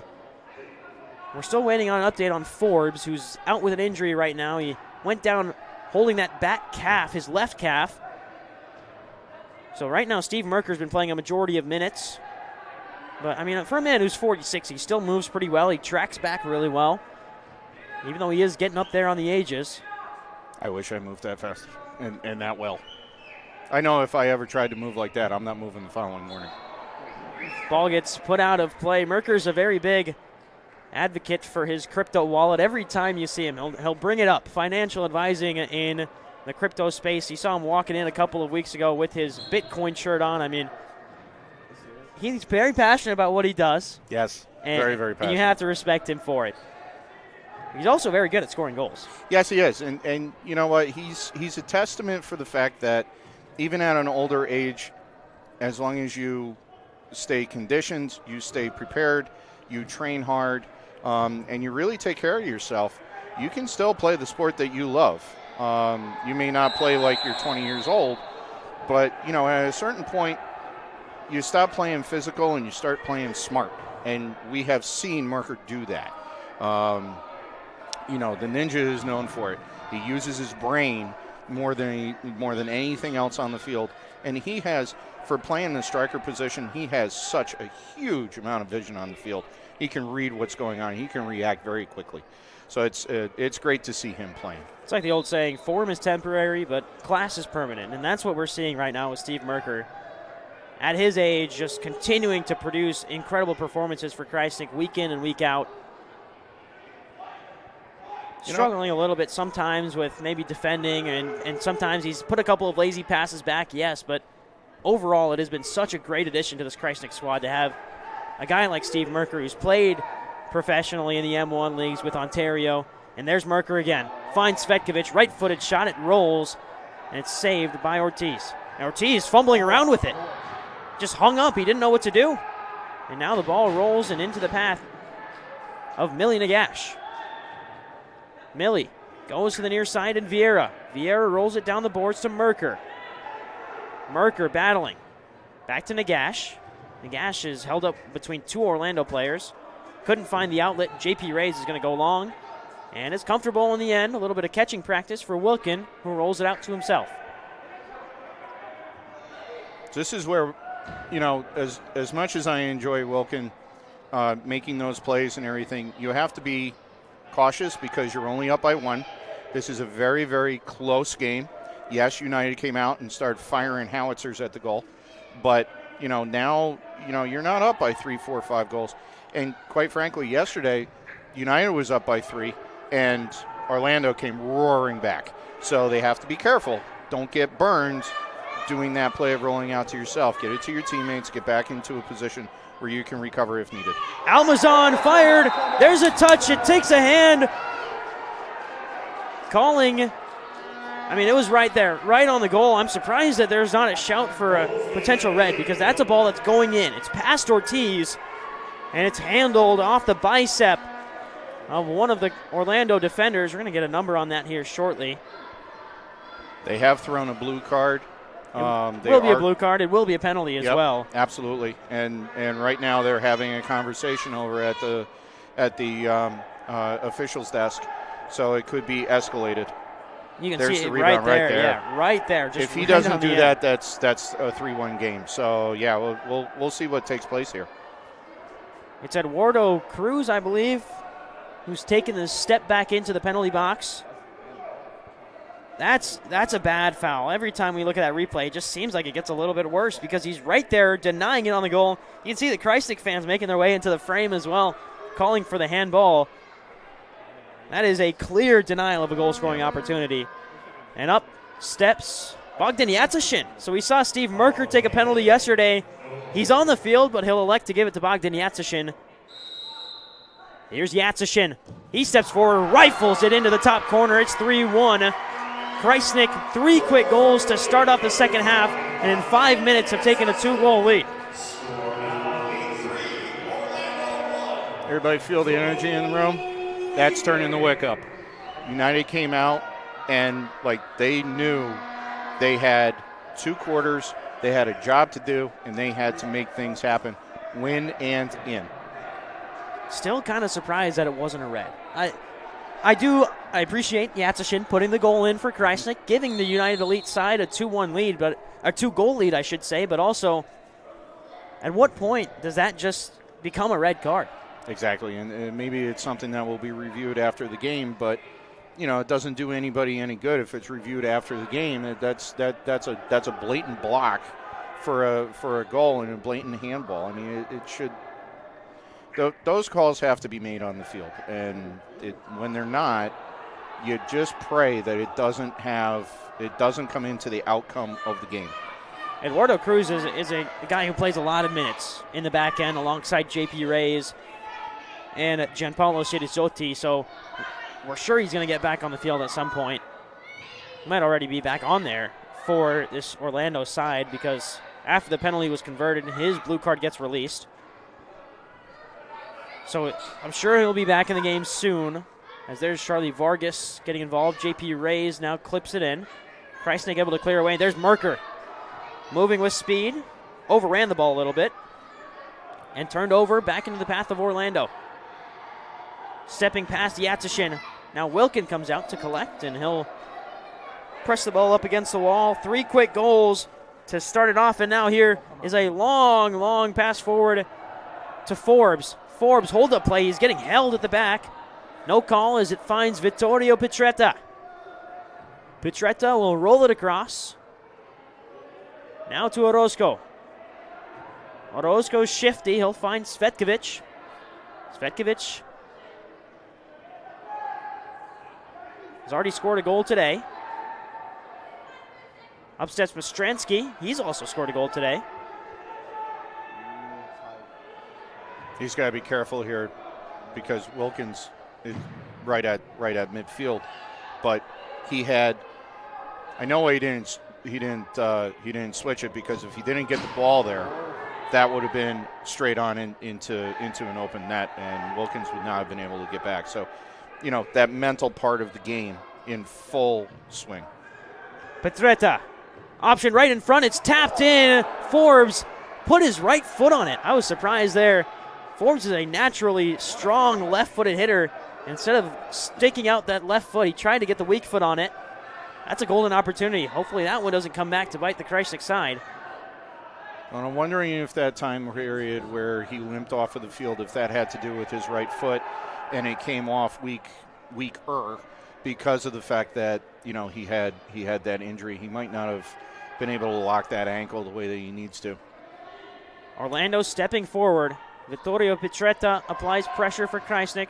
It's rolled in and an easy save for Wilkin. Thought about rolling it to himself and then realized, hey, there's about 3 Orlando guys right next to me. I probably shouldn't do that. So Wilkin will have it now. Rolls it forward looking for Nagash. Nagash couldn't bring it down, but he does enough to recover and push this Krajisnik team forward. Orozco, diagonal ball forward looking for Gleesman. It's going to run just a little too long. Merker outran by the ball, and now Gleesman can push forward again. But the ball just bouncing out of play on the pass intended for Merker. Take another look at the penalty from Bogdan Yatsashin. It's impossible to stop as a goalkeeper because you're going to pick a side, you're going to dive to a side, and when Yatsashin hits the top roof of the net, you're not stopping that. No goalkeeper stopping that. No. Well, and also what's really nice about this is the fact that the viewers online and the people in the stands get to see 2 days in a row, 2 different penalty kicks, and 2 completely different styles. He just went up, found a spot, and drilled it. Merker yesterday in his delayed, waited for the goaltender to shift, and then put it where the goaltender had just moved away from. So there's all kinds of different styles and ways that you can address that penalty kick and take that shot. And they've been in the forefront for the last 2 days. So we'll step aside for the media timeout. When we return, MASL2 action resumes on YouTube.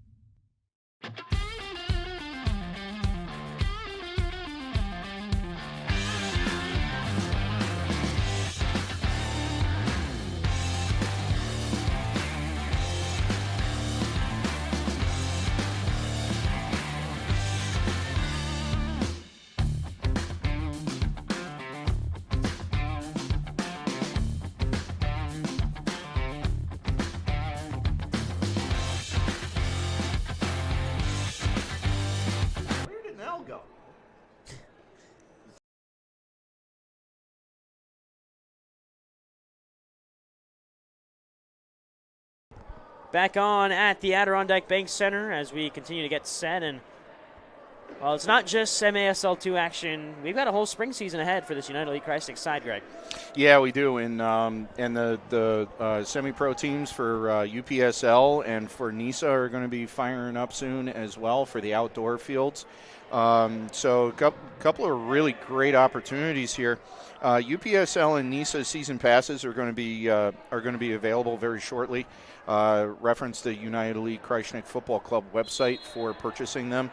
$60 for the season passes, but it's 20+ games, and what we're doing is we're going to go ahead and we're going to combine the 2 together.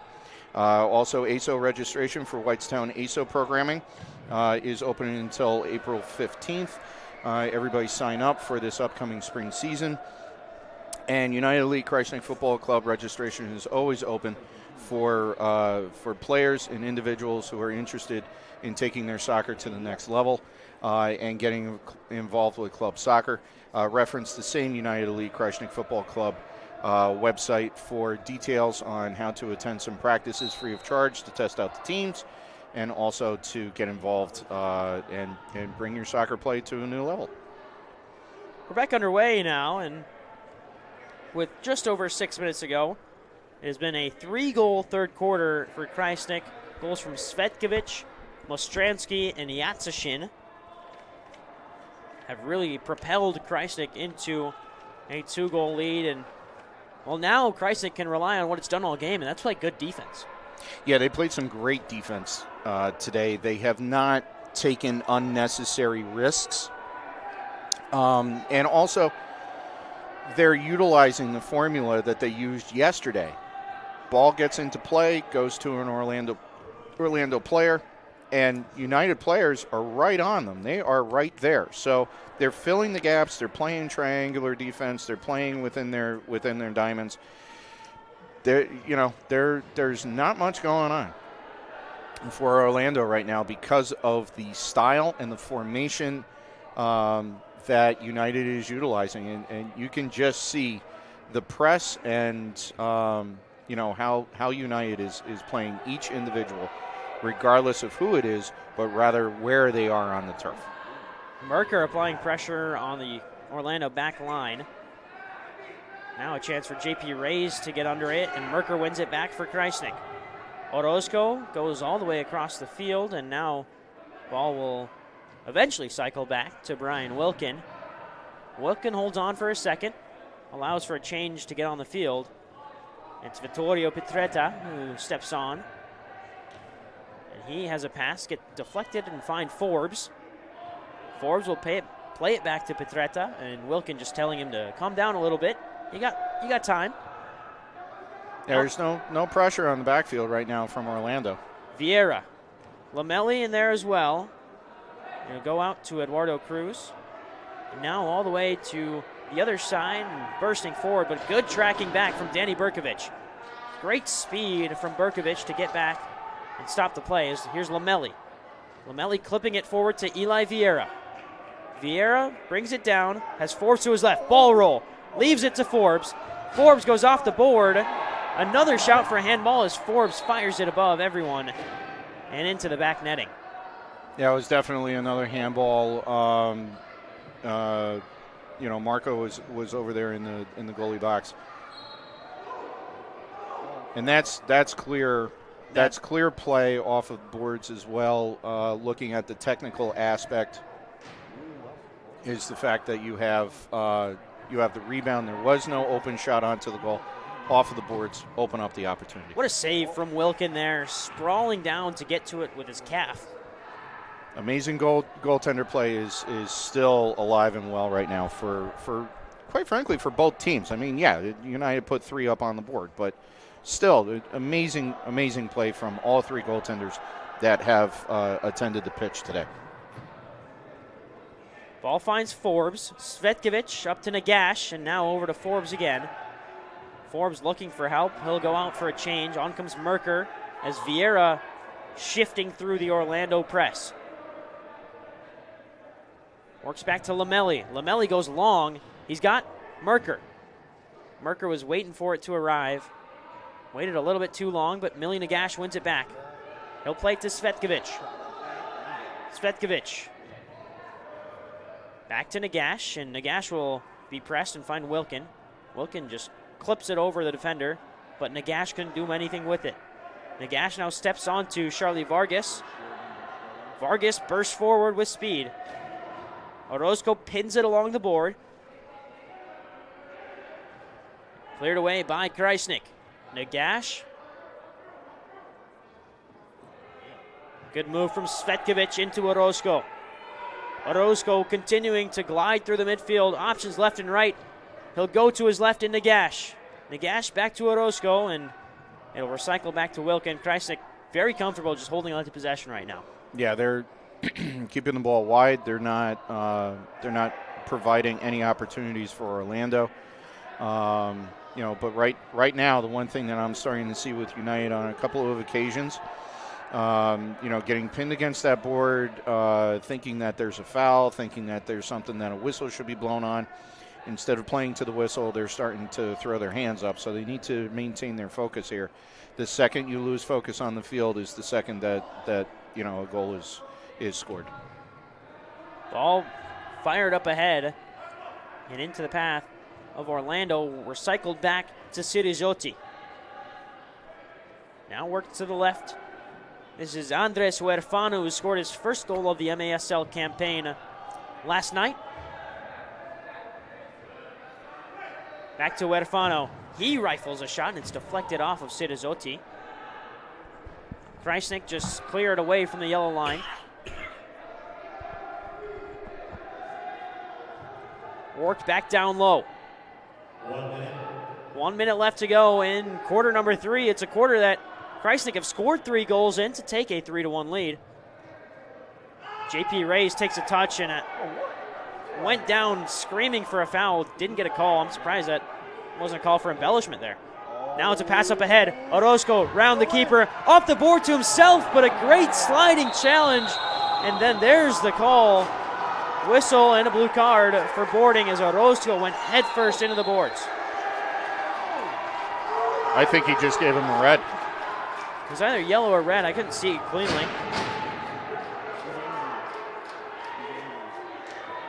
It is a yellow. It is a yellow. We're going to take a look here at the action that just happened. As up goes Orozco. He played it off the boards to himself. And there goes a sliding challenge in. Took out the back of Orozco's legs.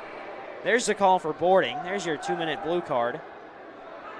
And then afterwards, there's contact. A lot of yelling right into the face of the near side referee.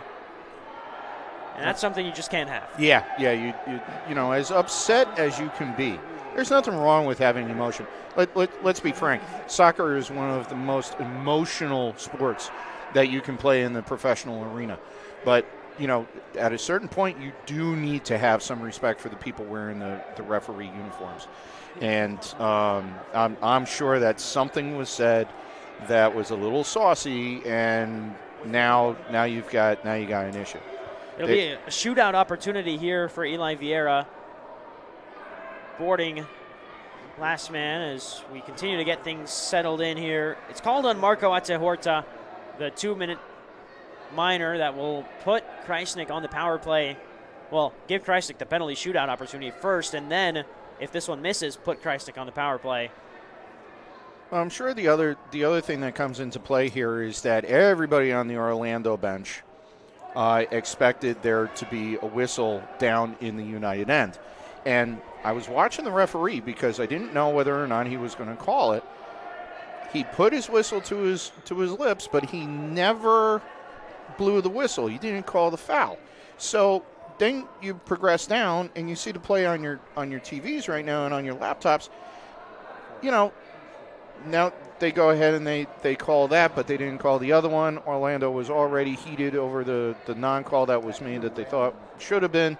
And then, you know, you have tempers flare. It was JP Reyes who was taken down in the Krajisnik, and he went down and he yelled very loudly. You could hear it from up here as well as I'm sure all around the stadium, but from the outside looking in, and maybe I'm speaking from a biased point, but it didn't look like there was that much contact on Reyes for him to go down with that much noise. And you go turn around the other end, and now Ortiz is in the box, and that's a huge mistake because he has been excellent today. One-on-one situations, made the saves. He's seen the ball really well.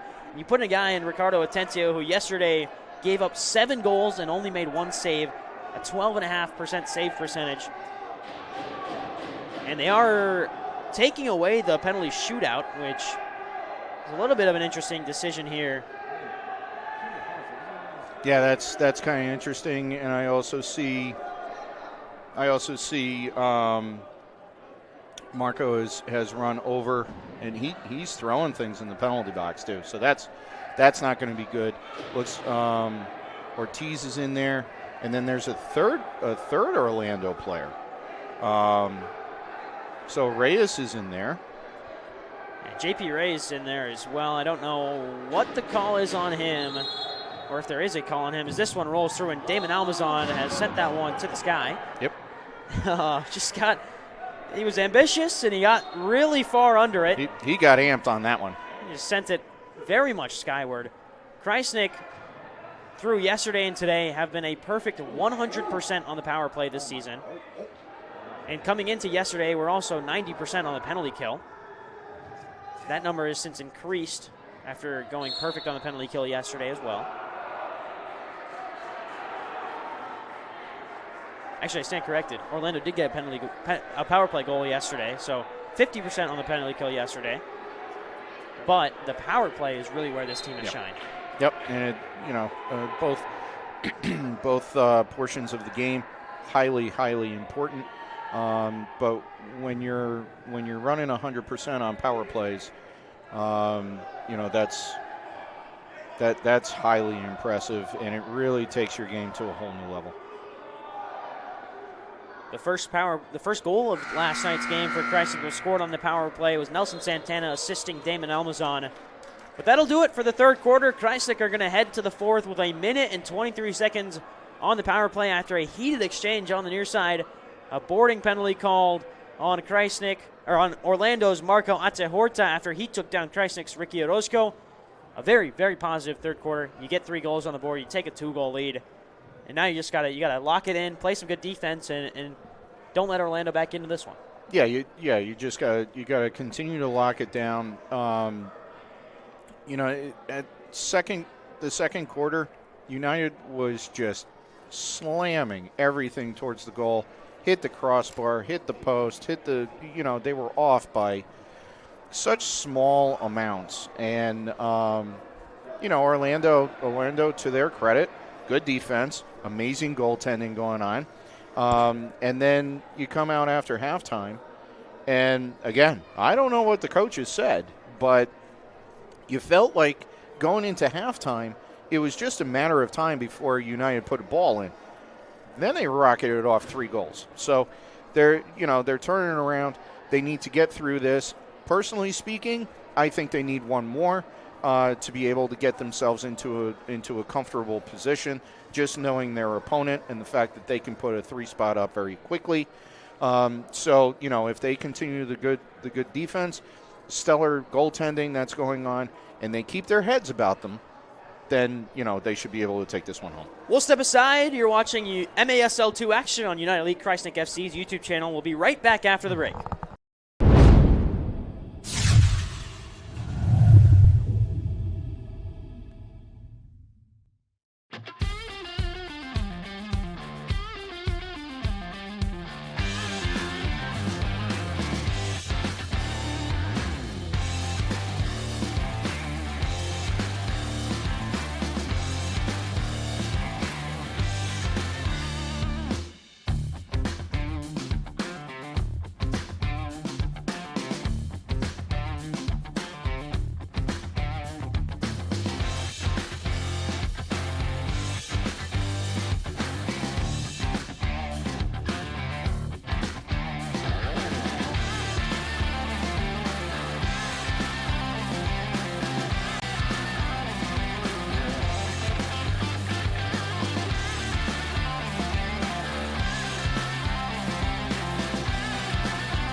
Back after the break on the United Elite Krajisnik FC YouTube channel. You're watching MASL 2 action between Krajisnik and Atletico Orlando in a 3-1 game after last night's game went all the way to overtime, a 14-13 final in the Nexus Center yesterday. We're in the Adirondack Bank Center. You're joined by Arnav Pokhrel, Greg Fanning beside me. And Greg, 3-1 game. You're not comfortable if you're Krajisnik. You want a couple of more.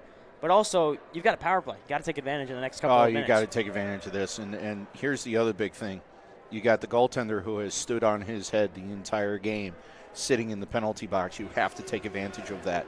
The tendencies of the goalie that is currently in between the pipes. You need to take that knowledge and utilize it and take advantage of it. Get this power play, get another goal on the board, get a couple more so that way you got some cushion. And right now it's Orlando. Charlie Vargas gets dragged down, whistle blows. Julian Rodriguez is back in the net for Krajisnik. So Brian Wilkin makes way after playing 2 quarters. Rodriguez steps back in for the fourth. He also played the second quarter. Didn't give up a goal in the second quarter. So made more stellar saves and stellar play, just like Wilkins did. So if he can continue to do that, doesn't really matter. There's a right away, right on cue. There's a save from Rodriguez on a great volley from Eduardo Cruz. Well, the ball came out. Good defense by Yatsishin because that ball came right out onto the foot of an Orlando player. Here's Petretta off the back wall. And you can just see the difference in goaltenders right now. Ricardo Atencio looks a little lost getting back into the game action for the first time. Just he got spun around there on that shot on the back wall. He's not comfortable at all. Another shot fired towards Atencio. Petretta leaves it for Orozco. Now to the far side. Clipped over to Petretta. Work down low through the legs. Here's Vieira, great passing moves. Merker just couldn't get a good touch on it. Now off the boards, and Atencio finally gets that first save under his belt. You get the gloves on the ball, you can breathe a little bit. 10 seconds left on the power play. Long throw up ahead to Erfano. And Rodriguez will collect. 3 seconds left. He'll throw it forward to Vieira, and for the first time this season, Krajisnik dip under 100% on the power play. Atencio gets a hand off the shot from the back wall.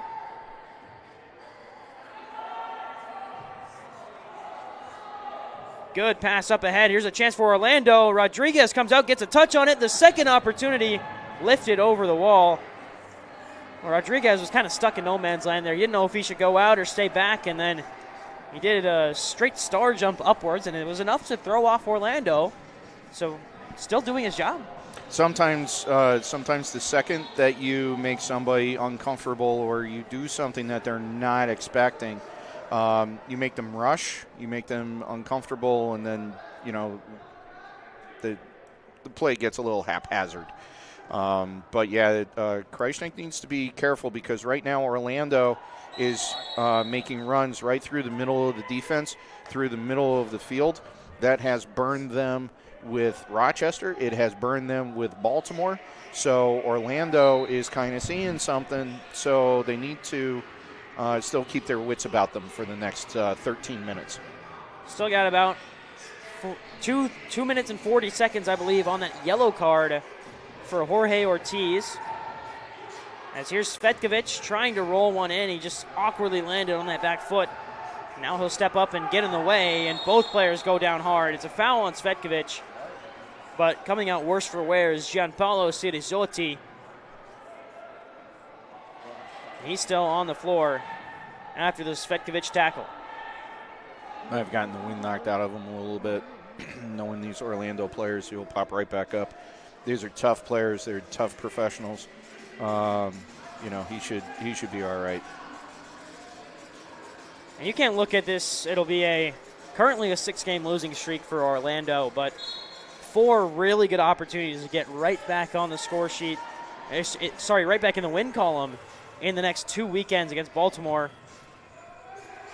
We've seen 2 really good Orlando sides. Yesterday, a team that could score what seemed like willingly, and then today, a team that's defended really well and had some stellar goalkeeping. Yeah, they just got to put it together, and they're a very good team. That's all they got to do. They just have to execute, and they definitely executed yesterday. That game could have gone either way. That was one of those toss-ups. Everybody scoring everything. Almazan made a great move through the defense. Just couldn't have that end product. Here's Millie Nagash. Now Almazan again, always finding his way to the ball. Cuts to his right, back to his left, and he'll work it around the boards. Almazan again. He got hip-checked into the boards. Whistle blows, and Almazan will head to the bench, get a change. Onto the field comes Gleesman, Yatsishin, and Eli Vieira. Ricky Orozco steps over to take the free kick. He's got Merker in front of it. Yatsishin will recover. Over to Vieira. Now back to Rodriguez, and under 12 to go at the Adirondack Bank Center. Rodriguez fires one off the corner boards. He's done that a couple times today. They've never been shots. They've always been really good passes. Most of the time, it's Gleesman who's involved. Ricky Orozco gets taken down from behind. Orozco got his ankle clipped by Eduardo Cruz, and so another set play opportunity right outside that yellow line for Krajisnik. Yeah, and he doesn't look all that happy. He's holding his knee, and that could be a swap out if he wants to. little gimpy on it, but he's running it out, trying to figure out whether or not he wants to stay in. It'll find Gleesman. Gleesman clipped one up off the corner boards, and then it makes contact with part of the stage. So Orozco still limping a little bit as he makes his way off the field. And I think we've got a timeout called here. So we talked about the skill level of Orlando and their defense, and you know we had a situation where you had Almazan coming down on the right end of the right side of the field. He had Mercer all the way down in the back corner on the opposite side of the field, ready for a pass. And he hit that pass, and we've been talking about Orlando's ability to play stellar defense. That pass was knocked out and was never connected. If it's connected, Steve's got a great opportunity to put it in the back of the net right there, as long as he's able to control it well. So we talk about, you know, how good Orlando is and the fact that they have 4 games coming up against Baltimore. You know that by the time you get done with that 4-game series playing them back to back, you're gonna have an understanding of what Baltimore is going to be doing. I find no reason why Orlando shouldn't be able to take a couple of victories there. But that whole play just showcases the ability for Orlando to play that stellar defense and contribute to not having that back pass turn into a fourth goal for United. All that's left in the MASL2 is to figure out this final wild card and whoever's finishing second in the East, because everything else has been decided. Whether it's up and down the scoreboard, whoever's winning all the divisions, every team has played their final game except in the East. We've got Orlando, who's played 8 after today, Baltimore, who's played 8 after today, Krajisnik will have played 10, Rochester will have played 10 after this week. So a couple more weeks of East Division play while all the other teams get to practice and prepare for the playoffs if they've made it that far. As you take a look down in the rest of the divisions, Iowa Demon Hawks have won the division. They're 12-0. They're the best team in the league statistically. As we await the final results from Rochester, the series between Rochester and Krajisnik next weekend. There's a shot at Eduardo Cruz, and another great save from Rodriguez. And Gleesman just launches one. That could be a 3-line violation, and it is.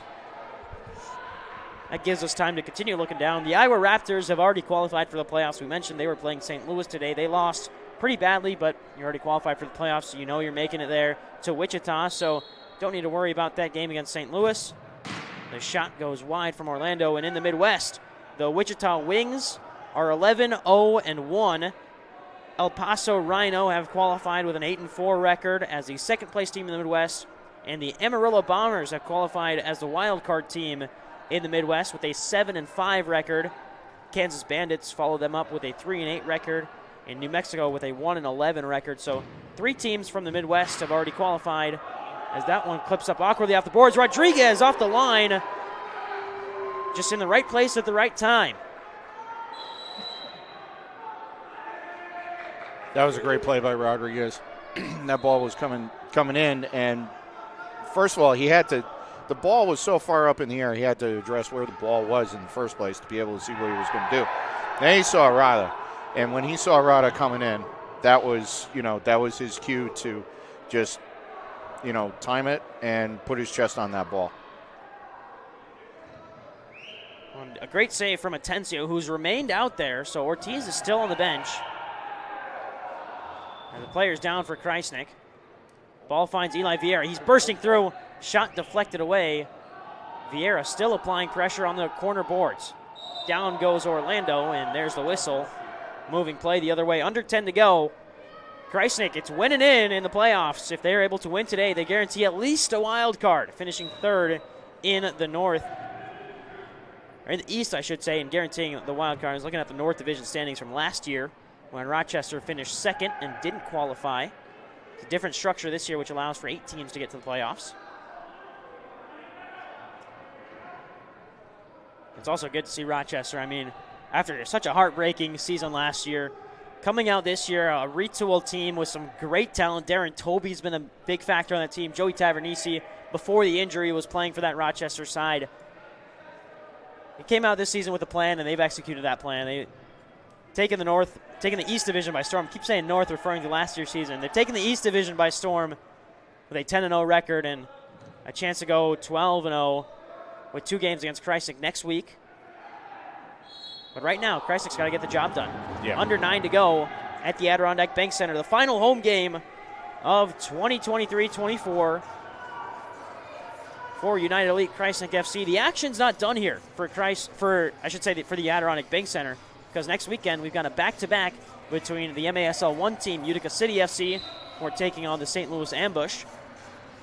Saturday kickoff at 7:05 p.m., Sunday at 3:05 p.m. All of those on twitch.tv/MASL Soccer or MASL Soccer's affiliate channels.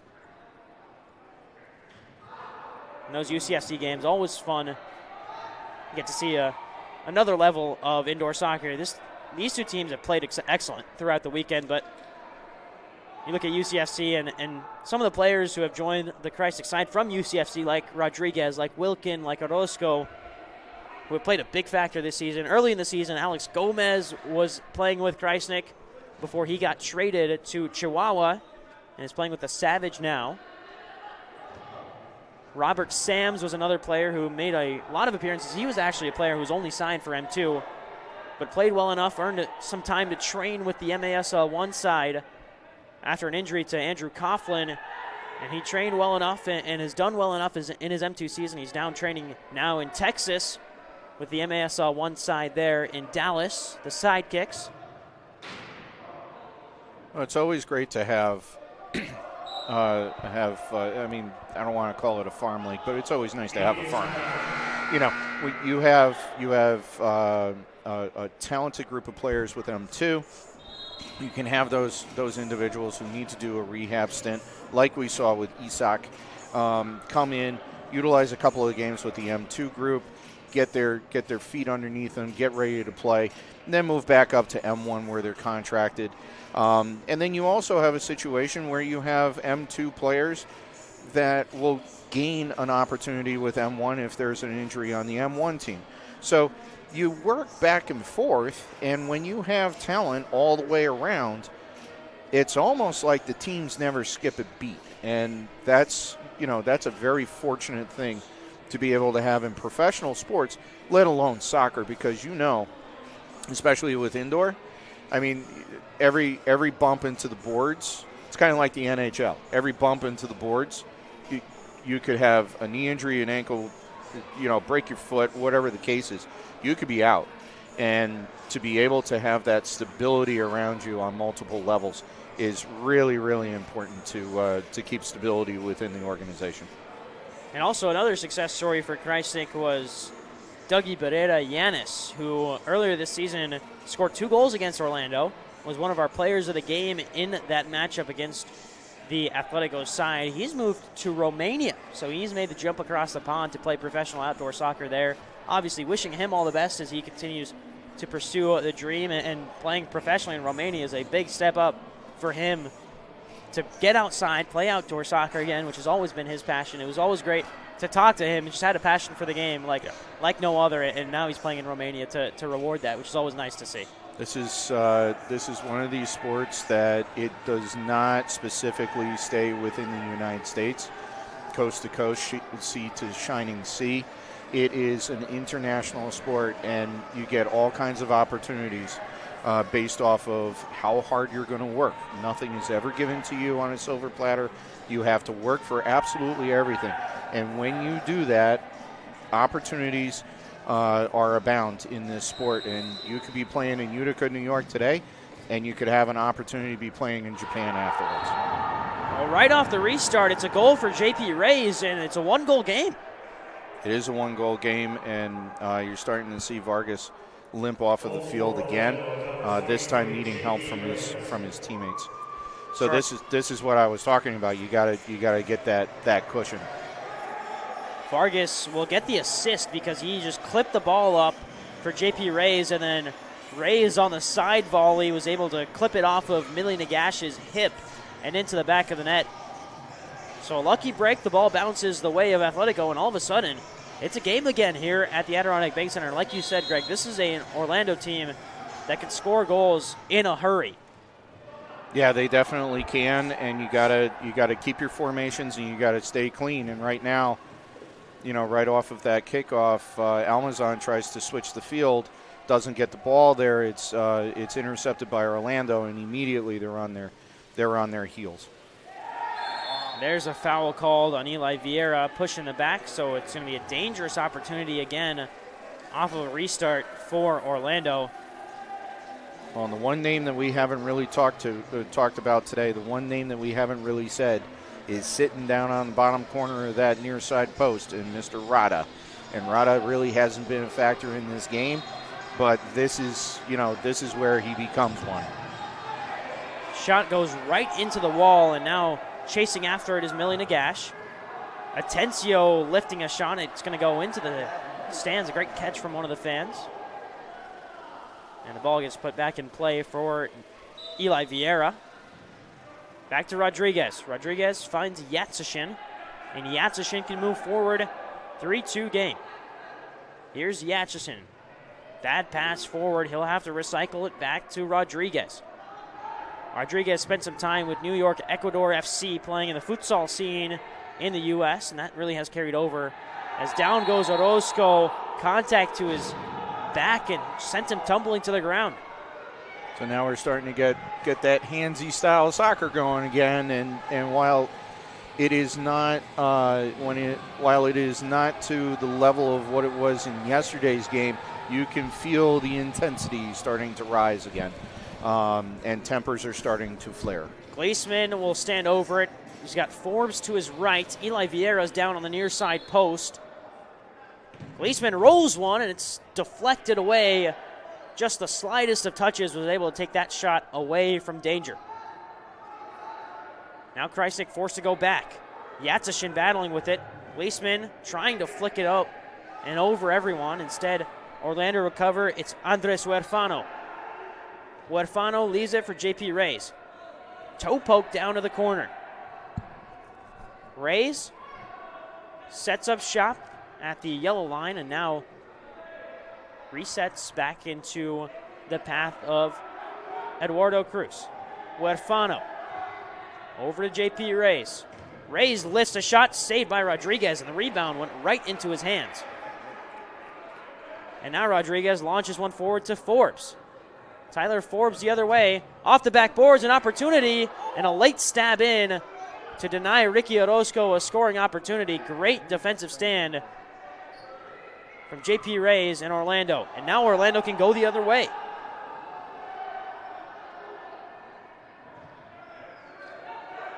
Play sets up. Yarel Rodriguez. Rodriguez will go back to the top of the key. And now over to Cruz. Eduardo Cruz finds Huerfano. 5.5 to go. Orlando need a goal to tie things up again. Sliding down, it squeezes through, and it's in the back of the net.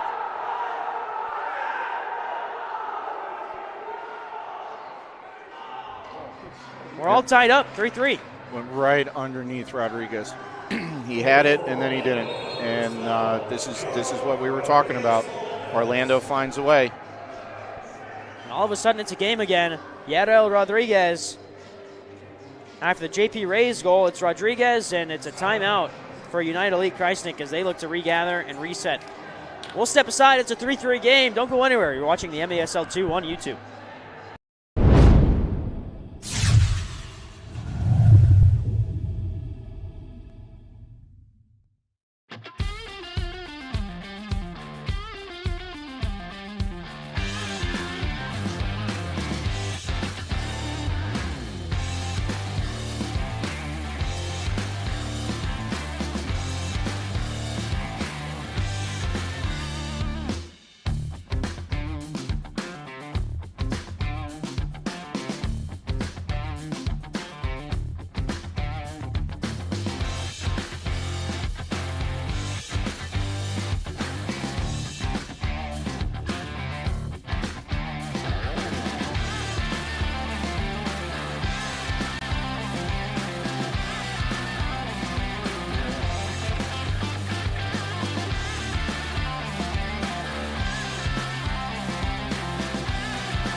coming out of the timeout break, here's a look at the goal that just got under the elbow of Julian Rodriguez in the Krajisnik net. And that's a goal that tied it up. And back in the net for Orlando is Jorge Ortiz, and that's no surprise to me. I think he was your better goalkeeper out of the two today. Even though Atencio didn't give up a goal, Ortiz made some really important saves. Made some really important saves. I wouldn't be surprised, speaking from the coach's perspective, I wouldn't be surprised if the extended time period on the bench was to get Ortiz's head right and get him out of whatever emotional funk he may have been in because of the fact that he spent so much time in the penalty box, and it ended up being a penalty goal. Or a penalty kick in the goal for United. So now you've got Ortiz back in, and you got a tie game. You got 5 minutes here, so United has to regroup. This is just another level of, another level of that energy that they need to find and execute to be able to pull out the victory here. And make the playoffs. But I will tell you that, Tarek and Jay down for the coaching staff, never seen them that animated before.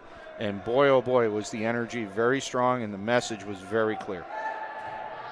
Orlando retains possession. And we can't confirm an overtime win does not do it for Krajisnik. You still need results to go your way. So if you want to qualify for the playoffs, you need it to be a win in regulation. You need all 3 points. Because if you turn around and Orlando wins all three, or I should say 3 of 4 against Baltimore, then they secure that spot. So there's a lot of things that can just be put to bed if you get this victory in the next 4 minutes.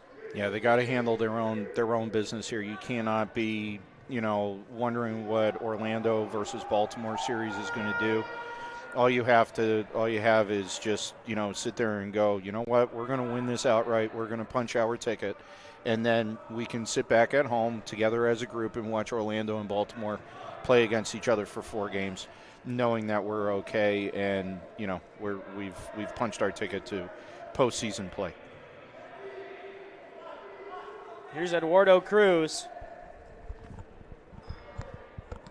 Stepping to his right, he's defended by Eli Vieira, and Vieira's had himself a great weekend. Defensively, getting involved in the attack as well as here's Cruz again. Cruz has got some space, fires a shot, left-handed save from Rodriguez. Great stop from the netminder. That was going in too. He doesn't make that stop, that ball's in the back of the net. Another shot fired well wide of the net, but it works out to the far side. And Orlando's taking some risks here. They moved Ortiz forward. They got him involved in the attack. That one fired well over and out of play.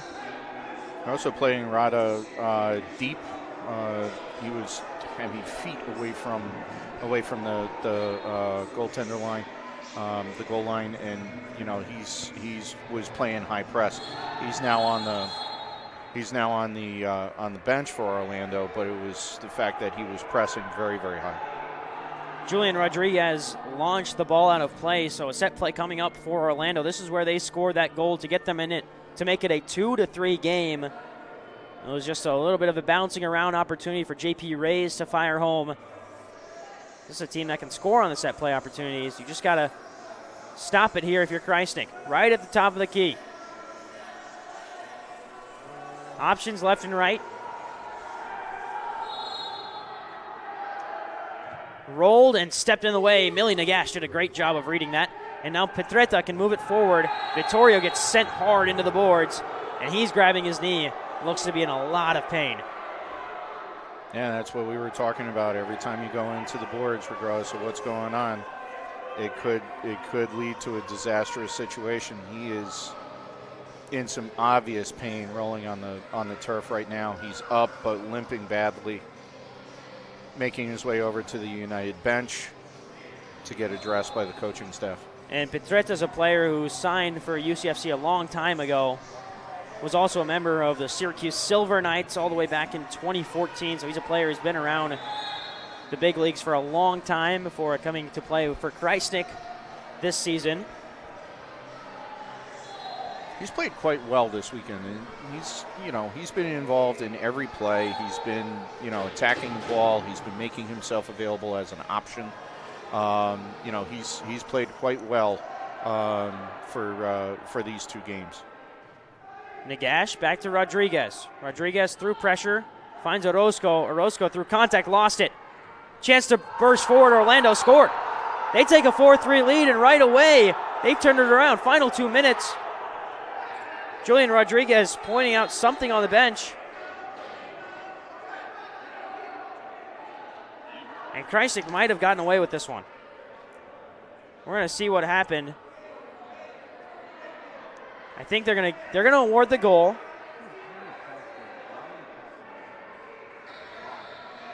We continue to wait for a signal here, something. Yeah, the referees have not confirmed. So it is a goal for Orlando. JP Reyes, after Orozco got caught out in possession. And now it's Krajisnik, who haven't scored all of the fourth quarter and a large part of the third, needing a goal to tie things up. Well, this is their season. If they want to play in the playoffs, they got to get one back, and they got to do it quickly. You got 2.25 minutes left. This is for all the marbles. Everyone sent forward. Wilkins back on the field. Well, he's got 2 goals yesterday, so that's no surprise. You bring on your attacking goalkeeper. It's a crazy sentence to put together, the fact that you have an attacking goalkeeper. Well, and he's pushing all the way up to yellow line, so Almazan, if the ball gets by, Almazan is going to have to get in the way, and here we go. Wilkins tracking back, and Almazan does exactly that, able to get in the way. Eli Vieira shouldered off the ball, and then contact to the face, foul called. 2 minutes to go. Vieira's down, grabbing the back of his neck.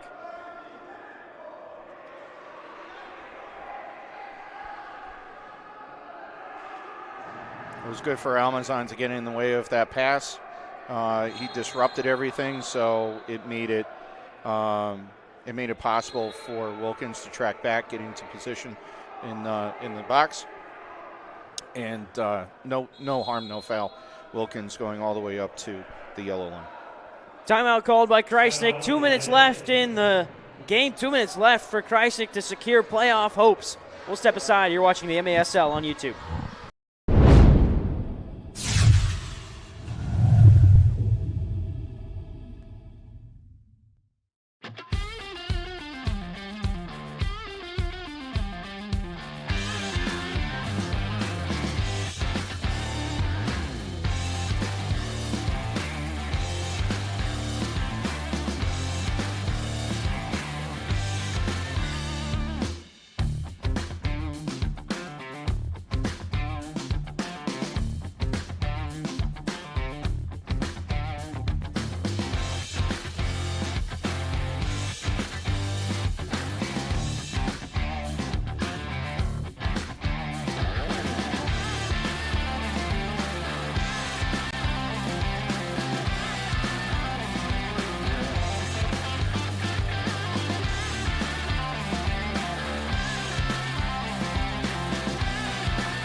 Back in action on the MASL 2. United Elite Krajisnik taking on Atletico Orlando, and Orlando have stormed back with 3 goals in the fourth quarter to take a 4-3 lead over United Elite Krajisnik FC, and it's 2 minutes to decide the season for Krajisnik. You've got to come away with at least one. If you don't get a goal here, you're going to need a result. You're going to need a regulation win against Rochester, something that no team has done this season. So, effectively, this is the season for Krajisnik. You got to get one. Just got to push this game to overtime, stay alive. Wilkin, feeling pressure, lifts it to the corner, and Almazan headed out of play. 141, and it is an intentional delay, so it'll be set up right at the top of the key. This is dangerous, and an opportunity for Krajisnik. Wilkin directing traffic. Tyler Forbes stands over it.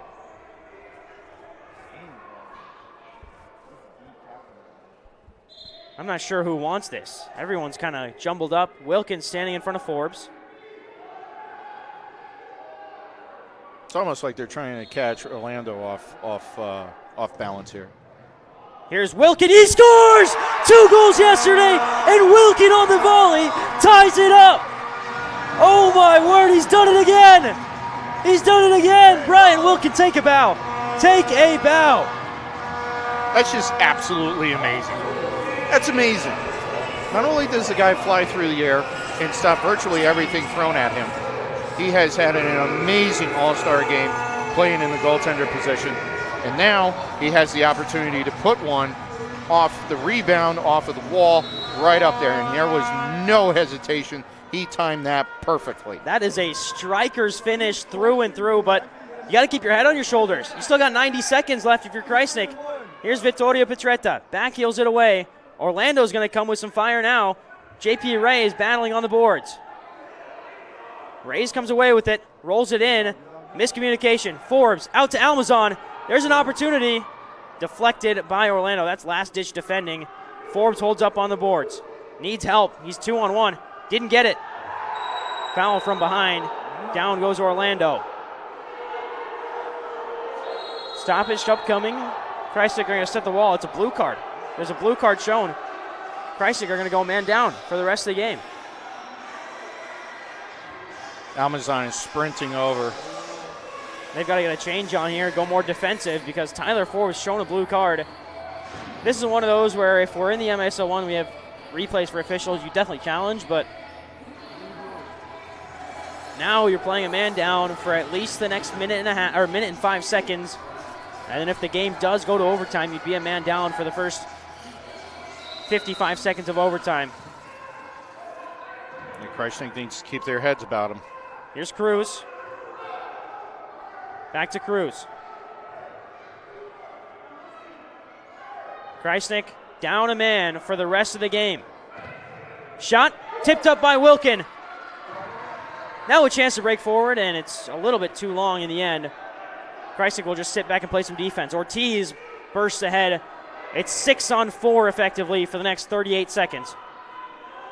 Krajisnik have to make a stand offensively or defensively. Here's Cruz. This is where that stellar penalty kick comes in, or penalty kill comes in. They got 20 seconds left to save their season. Over to Cruz again. Great stand. It's off the head of Merker. Wilkins battling. He goes down. Makes the save. 12 seconds left. My question is, do you go for it? And Wilkin does. He's looking for Merker. Maybe something can happen. 4, 3. Going to be a shot here. Deflected. Overtime. Going to overtime for the second consecutive night, this time with a lot less goals. It's 4-4. Krajisnik able to keep the season alive for just a little bit longer. Well, and Steve Merker is over there at the top of the box, and I think that he's trying to gather his thoughts right now. He's checking his nose. That was an immediate impact. There was no capability for him to brace himself or to protect himself. But we're looking at this Wilkins goal. That saved the season. And while it doesn't guarantee them the playoffs, now you're still in the fight for it, and you're still in a good position. So no guarantee of playoffs tonight for Krajisnik, but you can get a good sense of where they're at if they can pull out another overtime victory. That would put them at 13 points. It would eliminate the ambush from contention. However, the guaranteed point for Orlando does mean that there's still a chance for Orlando or Baltimore or both to overtake Krajisnik. I mean, that's just how competitive these bottom three teams in the East have been. Rochester's been the runaway favorite since I think the first game of the season when they beat Baltimore 14-6. I think after that we all knew where Rochester was as a team. But after that, all of these teams have been competitive in every game. In this next set where we see Atletico and Baltimore taking each other on next weekend and the weekend after, that'll really give us a good point to where Baltimore and Orlando are going into the playoffs. Yeah, and the other thing about Rochester, so they've sealed up the number 1 seed in all statistics other than goals scored, I believe. And so, how much do they really want to go after that? But, you know, they came out with and made a statement from the second that they took the pitch. And they started their season that they were going to, quite frankly, come out and obliterate everybody. And they didn't care who you were, and they were going to come out and showcase that what took place in the final 2 games last year that cost them a playoff run was not the way that they run that organization. And they have made one incredible statement.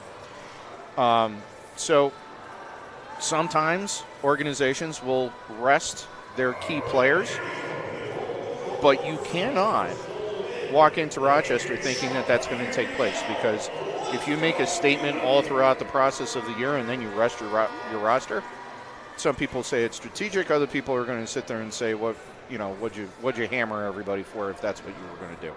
So they need, you know, United needs to handle their business here, and they really need to come away with back-to-back overtime wins in order to set themselves up for the playoff position.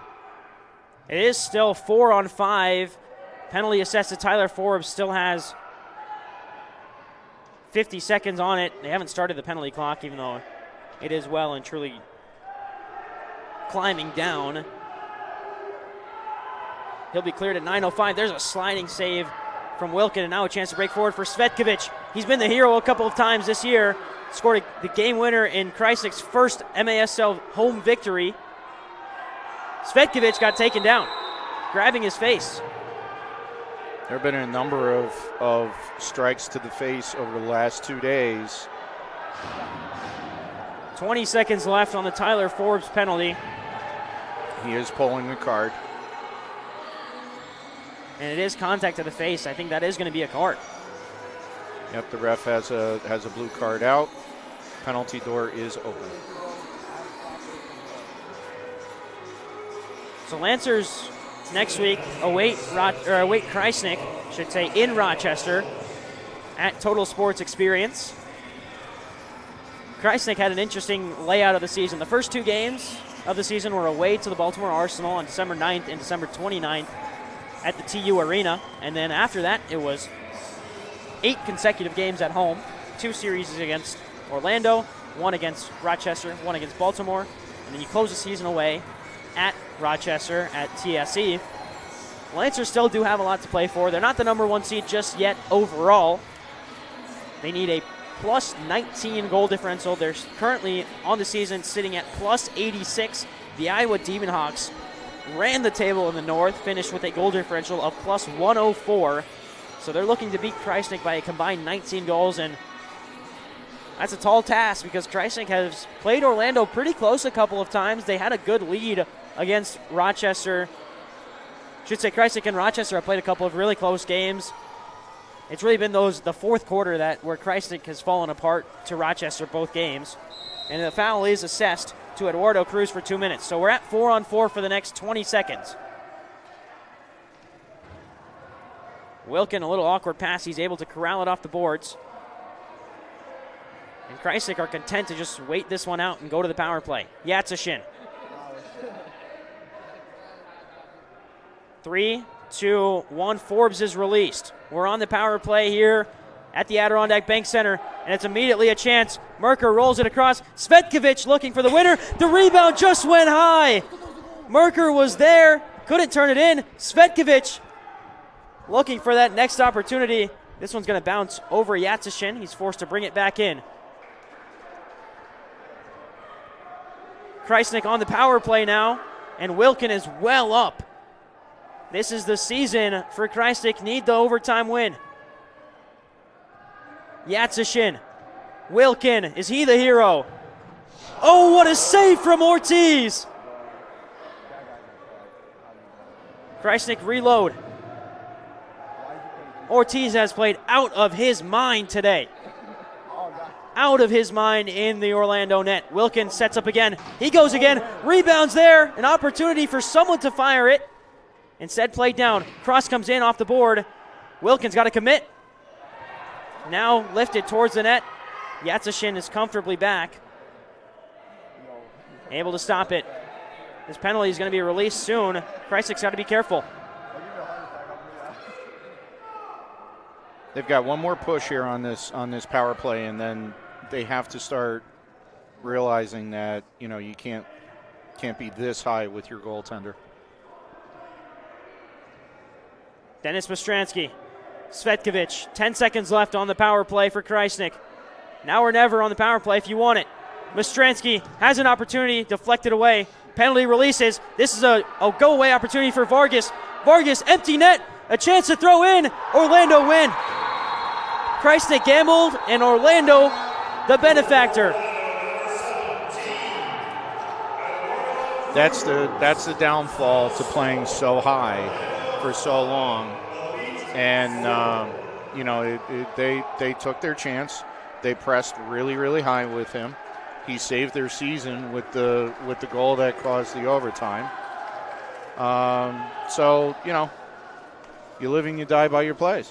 Krajisnik gets a point. You got to play competitive against Rochester these next 2 games. You can't let them steal anything, and then you got to hope for Orlando and Baltimore to battle things out. And we can discuss all of the possibilities that could happen, but unfortunately Krajisnik unable to guarantee playoffs tonight. They can still guarantee it if you get a point or 2 away at Rochester the next weekend, or even a win. A regulation win would be great against Rochester, don't get me wrong, but 5-4, Orlando wins this one in overtime. Both teams come away with 3 points on the weekend, so it's like a series split, essentially.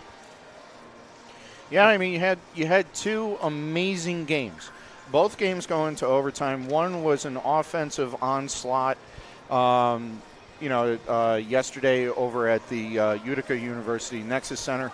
And then you have another game here that was much more tactical, much more close in nature.